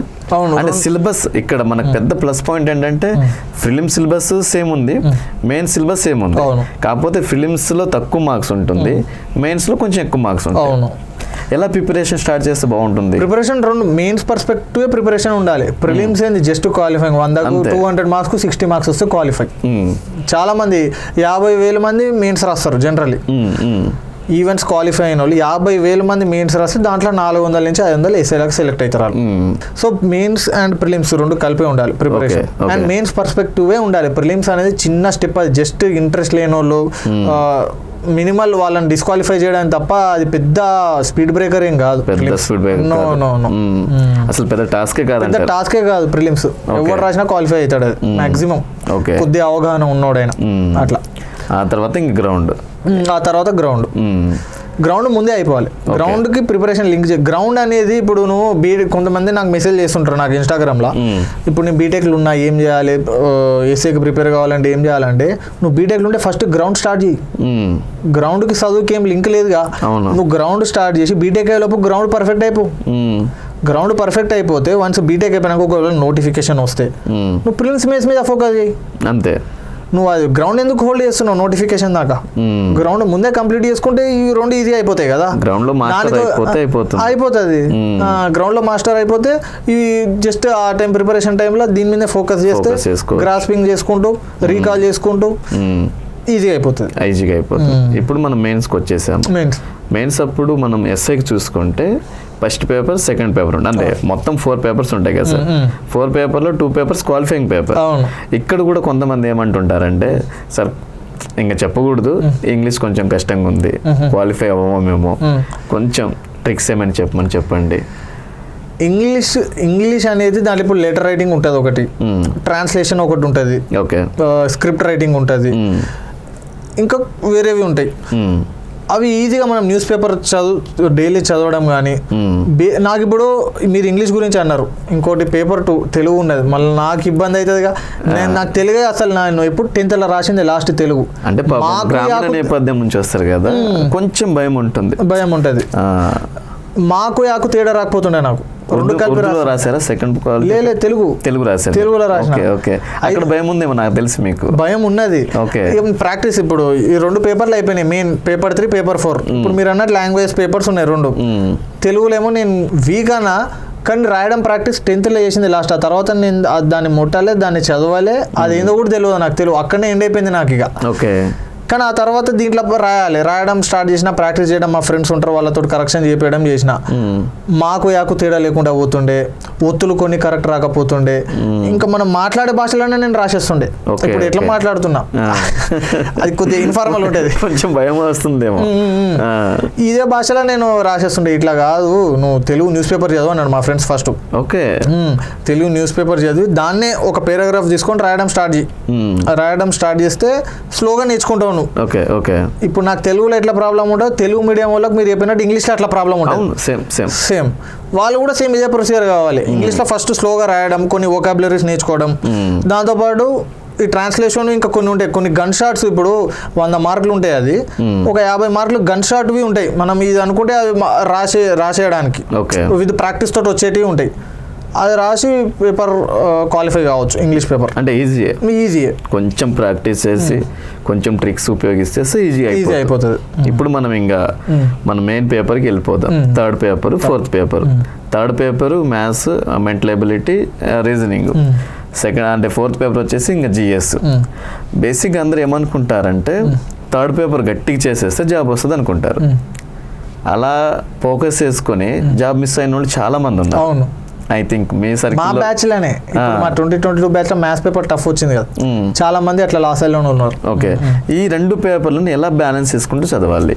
బ్యాలెన్స్ అనేది ఒకటి, మనం దాంట్లో స్ట్రాంగ్ ఏమున్నది ఫస్ట్ గ్రాఫ్ చేసుకోవాలి. ఓకే, ఏది స్ట్రాంగ్ ఉన్నాం ఏది అంటే ఎటువంటి క్వాలిటీ పేపర్ వచ్చినా నాకు మినిమం ఇంత వస్తాయి, దాంట్లో నేను చేయగలుగుతా, వాడు ఎంత హార్డ్ ఇచ్చినా ఓకే చేస్తా అన్న క్లారిటీ నీకు ఉండాలి. అది ఏ పేపర్, మ్యాథ్సా జిఎస్ఆ, అది పెట్టుకొని ఇప్పుడు నెక్స్ట్ ఏ పేపర్లో వీక్ ఉన్నావు, ఓకే ఏ పేపర్లో వీక్ ఉన్నావు అది పాయింట్అవుట్ చేసుకొని దాని మీద వర్క్ చేయాలి. అవి 2 అట్లా చేస్తే. ఇంకోటి, ఒక పేపర్ నేను కంప్లీట్లీ ఒకటే పేపర్ మీద డిపెండ్ అవుతా అనడం రాంగ్. అది wrong sir, 100% wrong. Okay okay, ఎందుకంటే ఎప్పుడు పేపర్ ఎట్లా వస్తుంది ఎవరికి తెలియదు. రేపటి నాడు ఒకవేళ ఫర్ ఎగ్జాంపుల్ నువ్వు మ్యాథ్స్లో పర్ఫెక్ట్, మ్యాథ్స్ తోటే జాబ్ కొడతా అనుకుంటున్నావు, మ్యాథ్స్ పేపర్ టఫ్ వచ్చింది, కానీ జిఎస్లో బేసిక్ లెవెల్ క్వశ్చన్స్ అడిగినాడు. అది జస్ట్ పేపర్ ఒక చాప్టర్ స్టార్టింగ్ లో ఉండే మనకు స్మాల్ క్వశ్చన్స్ అవే పేపర్లో వచ్చినాయి అనుకోండి రేపటి నాడు. అది నేను ఒక్క లుక్ వేసుకొని పోయినా, ఒక్క చూపు చూసుకొని పోయినా నేను ఎగ్జామ్లో రాస్తుండే అన్న ఆలోచన తర్వాత వస్తే వేస్ట్. అంతే కదా. ఇప్పుడు జిఎస్ లో ఎంత సింపుల్ క్వశ్చన్ కి ఆన్సర్ చేసినా అదే మార్క్. ఇక్కడ మనం ఎంత మ్యాథ్స్ లో ఎంత డెప్త్ కి వెళ్ళి ఎంత ఆన్సర్ చేసినా ఆ క్వశ్చన్ కి ఒకటే మార్క్. అవును. సో అన్నిటికీ మనం సమానంగా తీసుకుంటూ ముందుకెళ్ళాలంటారు. సమానంగా తీసుకుంటూ ముందుకెళ్ళాలి. అప్పుడప్పుడు చిన్న స్మాల్ క్వశ్చన్స్ కూడా రావచ్చు. అవునవును. అది నువ్వు చదువుంటే నాకు వచ్చేది అన్న దాంట్లో ఉండొద్దు. అందుకే 2 పేపర్లు సమానంగా చదవాలి, కానీ ఒకటి స్ట్రాంగ్ గా పెట్టుకోవాలి. ఆయుధం ఖచ్చితంగా ఉండాలి. ఓకే సార్, ఇప్పుడు మనం 4th పేపర్ చూసుకుంటే జిఎస్ ఎక్కువగా జాగ్రఫీ ఫోకస్ చేస్తున్నారు. అవును. ఇండియన్ హిస్టరీ, తెలంగాణ హిస్టరీ మీద కూడా ఫోకస్ చేస్తున్నారు. పాలిటీ ఎలాగో మన ఆస్పెక్ట్ చేసేస్తారు. కరెంట్ అఫైర్స్ కూడా కరెంట్ అఫైర్స్ ఇప్పుడు మీరు చెప్పినవన్నీ కరెంట్ అఫైర్స్ లింక్డ్ జియోగ్రఫీ కానీ ఇంకా వేరే సబ్జెక్ట్స్ ఏమేమి ఉన్నాయి. ఇప్పుడు సైన్స్ అండ్ టెక్నాలజీ, జియోగ్రఫీ, అదే విధంగా మనకు పాలిటీ అండ్ డిజాస్టర్ మేనేజ్మెంట్, ఇవన్నీ కరెంట్ అఫైర్స్ లింక్డే ఉంటాయి. అవి కరెంట్ అఫైర్స్ మీద మనకి ఇప్పుడు ఒక టాపిక్ చదువుతున్నాం అంటే దానికి 360 degrees. ఓకే, ఇప్పుడు ఏదైనా ఆర్టికల్ చదువుతున్నాం పాలిటీలో కానీ, ఆర్టికల్ ఎక్కడ ఉన్నది, ఏ షెడ్యూల్ ఉన్నది, అక్కడనే ఎందుకు ఉన్నది, ఇప్పుడు దాని తర్వాత ముందు వెనకాల ఆర్టికల్స్ దేని రిలేటెడ్ ఉన్నాయి, దాంట్లో సబ్ క్లాసెస్ ఉంటాయి ఏబిసి ఆర్టికల్స్లో. అవి చదువుకొని మనం పోతే ఈజీగా సాల్వ్ చేయొచ్చు. అంటే జనరల్ స్టడీస్ని కరెంట్ అఫైర్స్ తోటి లింక్ చేసుకుంటూ చదవాలంటే. అవును. పేపర్ వైజ్గా మనకు third paper, fourth paper, subject వైజ్గా బుక్ ఆధార్ నేమ్ చెప్పగలరా సార్? ఇది పేపర్ 3. పేపర్ 3. పేపర్ 3లో అర్థమెటిక్ ఉంటుంది, అడ్వాన్స్ మ్యాథ్స్, రీజనింగ్. ఇప్పుడు నేను జనరల్గా అయితే స్పెసిఫిక్గా ఒక బుక్ అనేది ఫాలో అవ్వాలి. నాకు హిందీ వచ్చు కాబట్టి నేను జనరల్గా యూట్యూబ్ ఛానల్స్ చూసేవి. ఇప్పుడు నార్త్, ఇప్పుడు ఉత్తరప్రదేశ్, రాజస్థాన్లో రెగ్యులర్గా స్టేట్ ఎగ్జామ్స్ కానీ, ఇప్పుడు ఎస్ఎస్సి, సిజిఎల్ కానీ ఎగ్జామ్స్ జరుగుతున్నందుకు వాళ్ళు వీడియోస్ తీసి డైరెక్ట్ యూట్యూబ్లో పెడతారు. వాళ్ళు ఫేమస్ కూడా ఉంటుంది కదా, యూపీఎస్సీ సీసెట్ కూడా ఉంటుంది. ఫేమస్ ఫ్యాకల్టీస్ వాళ్ళు కంటెంట్ కూడా ప్రీమియం ఉంటుంది, సూపర్ హై క్వాలిటీ ఉంటుంది. వాళ్ళ కంటెంట్ చూసేది లైక్ ఫర్ ఎగ్జాంపుల్ మన ఆకాష్ చతుర్వేది రీజనింగ్ కోసం, next Vasu sir, next Vitul Sharma, Remo sir, ఈ సార్స్ నేను జనరల్ గా ఫాలో అయ్యేవి. అండ్ వేరే మన తెలుగు స్టేట్ లో నాకు నచ్చిన ఒక ఫ్యాకల్టీ గజానన్ సార్ అని చెప్పేసి ఉంటాడు. ఆయనదంటూ ఒక సెపరేట్ ఛానల్ తెలుగులో చెప్తారు, సూపర్ చెప్తారు. అర్థమెటిక్ అండ్ అడ్వాన్స్ మ్యాథ్స్ కి ఫస్ట్ ప్రియారిటీ తెలుగు స్టేట్స్ లో నేను ఆయనకి ఇచ్చేది. గజానంద్ సార్. ఇది వచ్చేసి మనకు పేపర్ 3. Paper 4 sir? పేపర్ 4 వచ్చేసి సబ్జెక్ట్ వైస్ ఉంటాయి కదా. పాలిటీ వచ్చేసి లక్ష్మీకాంత్. హిస్టరీ కరీం సార్ చూసేది. Telangana history and Telangana movement వచ్చేసి PNR. Economy Ramesh Singh. And వేరే తెలంగాణ ఎకనామిక్ వచ్చేసి మనం తెలంగాణ సోషో ఎకనామిక్ అవుట్లుక్ ఉంటుంది కదా, కాన్సెప్ట్స్ అనేది రమేష్ సింగ్ లో చూసుకోవాలి. వేరాజ్ కరెంట్ అఫైర్స్ రిలేటెడ్ డాటా కానీ మనం ఫైనాన్షియల్ సర్వే ఉంటుంది కదా దాంట్లో చూసుకోవాలి. జాగ్రఫీ జీసీ లియాంగ్ అని చెప్పేసి ఉంటుంది. అవును, ఫిజికల్ జాగ్రఫీ. ఫిజికల్ వేరే హ్యూమన్ జియోగ్రఫీకి మా అజిద్ హుసేన్ అని చెప్పేసి. ఓకే, ఇవన్నీ సివిల్ సర్వీస్ బుక్స్ సార్. ఇవి సివిల్ సర్వీస్ అంటే నేను అట్లా దానికే ప్రిపేర్ అయినా కాబట్టి అదే ఫాలో అయినా. మీరు ఇప్పుడు ఇది ఫాలో అవ్వాల్సిన ఆస్పిరెంట్స్, ఇప్పుడు ఎస్ఐ కానిస్టేబుల్ ఆస్పిరెంట్స్ ఇది ఫాలో అవ్వాల్సిన అవసరం లేదు. వాళ్ళకు ఏది సెట్ అవుతుంది ఏందనేది మనకు ఎస్ఐ సిలబస్ ఓరియంటెడ్ ఉన్న బుక్స్ కూడా ఇప్పుడు తెలుగు మీడియంవి కూడా కొన్ని ఉంటాయి. ఆ బుక్స్ వాళ్ళు తెలుసుకొని ఫాలో అయిపోతే వేరే టాపర్స్ కానీ ఇప్పుడు మార్కెట్లో ఏది అవైలబుల్ ఉందో చూసుకొని ఫాలో అవుతుంది. నెక్స్ట్ వీడియోలో మనం తెలుగు మీడియం బుక్స్ కూడా చెప్తాం సార్. మనం చెప్తాం కూర్చొని ప్రశాంతంగా. మరి కరెంట్ అఫైర్స్ ఎలా ఫాలో అయ్యారు సార్? కరెంట్ అఫైర్స్ అనేది మనకు మంత్లీ మ్యాగజైన్స్ వస్తాయి. గ్రూప్ 1 అండ్ యూపీఎస్సీ ప్రిపేర్ అయ్యేటప్పుడు monthly magazines from various institutes. Monthly magazines మనకు అశోక్ నగర్లో దొరుకుతాయి. తీసుకొని మనం ప్రిపేర్ అయితే సరిపోతుంది. పేపర్ రీడింగ్ ఉండేది. న్యూస్ పేపర్ రీడింగ్ ఇనిషియల్గా అందరు టాపర్ చెప్తున్నందుకు న్యూస్ పేపర్ చదివేది. కానీ నాకు ఆ తర్వాత ఏమనిపించింది అంటే ఎట్లా ఈ మ్యాగజైన్స్ ఉన్నాయా, వాళ్ళ డాటా అంతా తీసుకొచ్చి ఒక దగ్గర మనకి ఇస్తున్నారు కాబట్టి వాళ్ళే దాన్ని క్రక్స్. ఎగ్జామ్ ఇప్పుడు న్యూస్ పేపర్లో ఎగ్జామ్ ఓరియంటెడ్ ఉంటుంది, లేనిది కూడా ఉంటుంది, పొలిటికల్ న్యూస్ కూడా ఉంటుంది. Everything in the news paper necessary కాదు క్వశ్చన్ పేపర్లో ఎపియర్ కావడానికి. సో మంత్లీ మ్యాగజైన్స్ వైపు షిఫ్ట్ అయిన కాడి నుంచి నేను న్యూస్ పేపర్ చదవడం ఆపేసాను. న్యూస్ పేపర్ చదవట్లేదు. అదేవిధంగా ఇంకా సైన్స్ అండ్ టెక్నాలజీ టెక్నాలజీ కూడా కరెంట్ అఫైర్స్ బేస్డే. మా మ్యాగజైన్స్ ఇప్పుడు సైన్స్ అండ్ టెక్నాలజీ అనేది కరెంట్ ఏది జరిగితే అదే. ఇప్పుడు ఇరాన్ యుఎస్ఏ యుద్ధం కానీ దాని రిలేటెడ్ ఇప్పుడు శాటిలైట్స్ గురించి న్యూక్లియర్ గురించి ఏదైనా అడుగుతారు కాబట్టి కరెంట్ అఫైర్స్ రిలేటెడ్ లింక్ కూడా ఉండాలి. అది మ్యాగజైన్స్ లో కవర్ అయిపోతుంది తీసుకున్న మ్యాగజైన్స్ లో. వేరే ఇప్పుడు బయాలజీ, ఫిజిక్స్, కెమిస్ట్రీ వచ్చేసి ఎస్ఐ కానిస్టేబుల్కి అయితే తక్కువ క్వశ్చన్స్ అడుగుతారు కాబట్టి లూసెంట్ సరిపోతుంది. లూసెంట్ అయితే ఇంకెక్కువ, చాలా ఎక్కువ సరిపోతుంది. ఎస్ఐ కానిస్టేబుల్ సరిపోతుంది. వీటితో పాటు ప్రీవియస్ ఇయర్స్ క్వశ్చన్ పేపర్స్ ఉంటుందా, అది మనం రివైజ్ చేసి పెట్టుకోవాలి. ఒక ఎగ్జామ్ ఓరియంటెడ్ కాదు, ఏ ఎగ్జామ్స్ అయినా last year central government jobs అయినా కానీ మన జాబ్స్ అయినా కానీ related subject wise questions last 5 years చూస్తే మనకు ట్రెండ్ తెలుస్తుంది ఎటువైపు పోతున్నాడు ఎగ్జామినర్ అనేది. సో దాని ప్రకారం ప్రిపేర్ అయి పెట్టుకోవాలి. సార్ లాస్ట్ క్వశ్చన్ ఏంటంటే, మన వాళ్ళందరూ అంతకుముందు రాసి 1-2 మార్కులతోటి మిస్ అయిన వాళ్ళు ప్లస్ కొత్తగా ఈ యూనిఫామ్ వేసుకుందాం, జాబ్ సాధిద్దాం, ఎస్ఐ కానిస్టేబుల్ అవుదాం అనుకునేటోళ్ళకి మీరు ఇచ్చే సందేశం ఏంటి సార్? నేను ఇచ్చే సందేశం ఏంటంటే, ఫస్ట్ ఆఫ్ ఆల్ ఇప్పుడు job decision whether private, government, business ఏందనేది కంప్లీట్లీ నీ డిసిషన్ ఉండాలి. ఓకే, ఒకరు ఫోర్స్తో సెలెక్ట్ చేసేది కాదు. ఫర్ ఎగ్జాంపుల్ నా కేసులో వచ్చేసి మా ఫాదర్ నాకు బీటెక్ చేయించింది, ట్రిపుల్ బ్రాంచ్లో బీటెక్ చేయించిండు. ఆయన డ్రీమ్ ఏముండే, నేను ఏఈ కావాలని ఉండే, అసిస్టెంట్ ఇంజనీర్ కావాలని ఆయన డ్రీమ్ ఉండే. కానీ అది నాకు లేదు కదా. ఓకే, నాకు లేదు కాబట్టి ఆ డ్రీమ్ ఆయన డ్రీమ్ లాగానే అయిపోయింది. ఇక్కడ ఏంది, ఒక ఆస్పిరెంట్కి ఆయనకంటూ క్లారిటీ ఉండాలి, ఎటువైపు పోతున్నాడు, ఏ జాబ్ కావాలి ఆయనకని. ఆ క్లారిటీ ఆఫ్ థాట్ ఉండి అదే డైరెక్షన్లో మనం ప్రయత్నించేటట్టు ఉండాలి. ఒకడు ఫోర్స్తో మనం కొద్ది రోజుల వరకు మనం ఆ స్టేజ్లో ఉండొచ్చు, ప్రిపరేషన్ స్టేజ్లో కానీ ఆయన ఏ స్టేజ్లో పోతుండో ఆ స్టేజ్లో ఉండొచ్చు. ఆ తర్వాత పుష్ ఆయన్ని చేసుకోవాలి. ఒకరు వచ్చి పుష్ చేయరు. కొన్ని లో మూమెంట్స్ ఉంటాయి, ఆ టైంలో ఎవ్వరు ఉండరు మనతోటి, మనమే ఉండాలి. మనమే బ్యాకప్ చేసుకొని పోవాల్సి వస్తుంది. ఆ టైంలో ఫెయిల్యూర్స్ వచ్చినా మనల్ని ధైర్యం ఇచ్చుకుంటాం, మనల్ని. ఇప్పుడు సొసైటీ కూడా మనకు కేటగిరీస్ ఏముంటాయి, సక్సెస్ అన్సక్సెస్ఫుల్ ఆ రెండే చూస్తారు వాళ్ళు. అవును సార్, అవును. జనరల్లీ ఫెయిల్యూర్ అంటారు ఎవరినైనా. ఒకవేళ ఒక మనిషి ఇప్పుడు ఒక ఆస్పిరెంట్ ఒక జాబ్కి ట్రై చేస్తున్నాడు, దాంట్లో క్వాలిఫై కాకపోతే అరే ఏం చేసినవరా నువ్వు ఫెయిల్ అయిపోయినవరా అంటారు. అది 1 మార్క్తో పోని 2 మార్కులతో పోని, వానికి జాబ్ కావాలి. జాబ్ వస్తేనే నువ్వు ప్రిపేర్ అయినట్టు, ఏదైనా సాధించినట్టు. జాబ్ లేకపోతే యువర్ జీరో. కానీ దానికి ముందు ఆయన ఎంత కష్టపడ్డాడు, ఎన్ని రాత్రులు పడుకోలేదు ఆయనకే తెలుసు, ఆ ఆస్పిరెంట్కే తెలుస్తుంది. అవును అవును. సో ఇట్లా ఫైనల్గా కోచింగ్ తీసుకోమంటారా, లేదంటే సెల్ఫ్ ప్రిపరేషన్ తోటి కూడా జాబ్ కొట్టాలంటారా? కోచింగ్ తీసుకోవాలంటే ఫస్ట్ సిలబస్, ఏ ఎగ్జామ్కి ప్రిపేర్ అవుతున్నా సిలబస్ చూడును.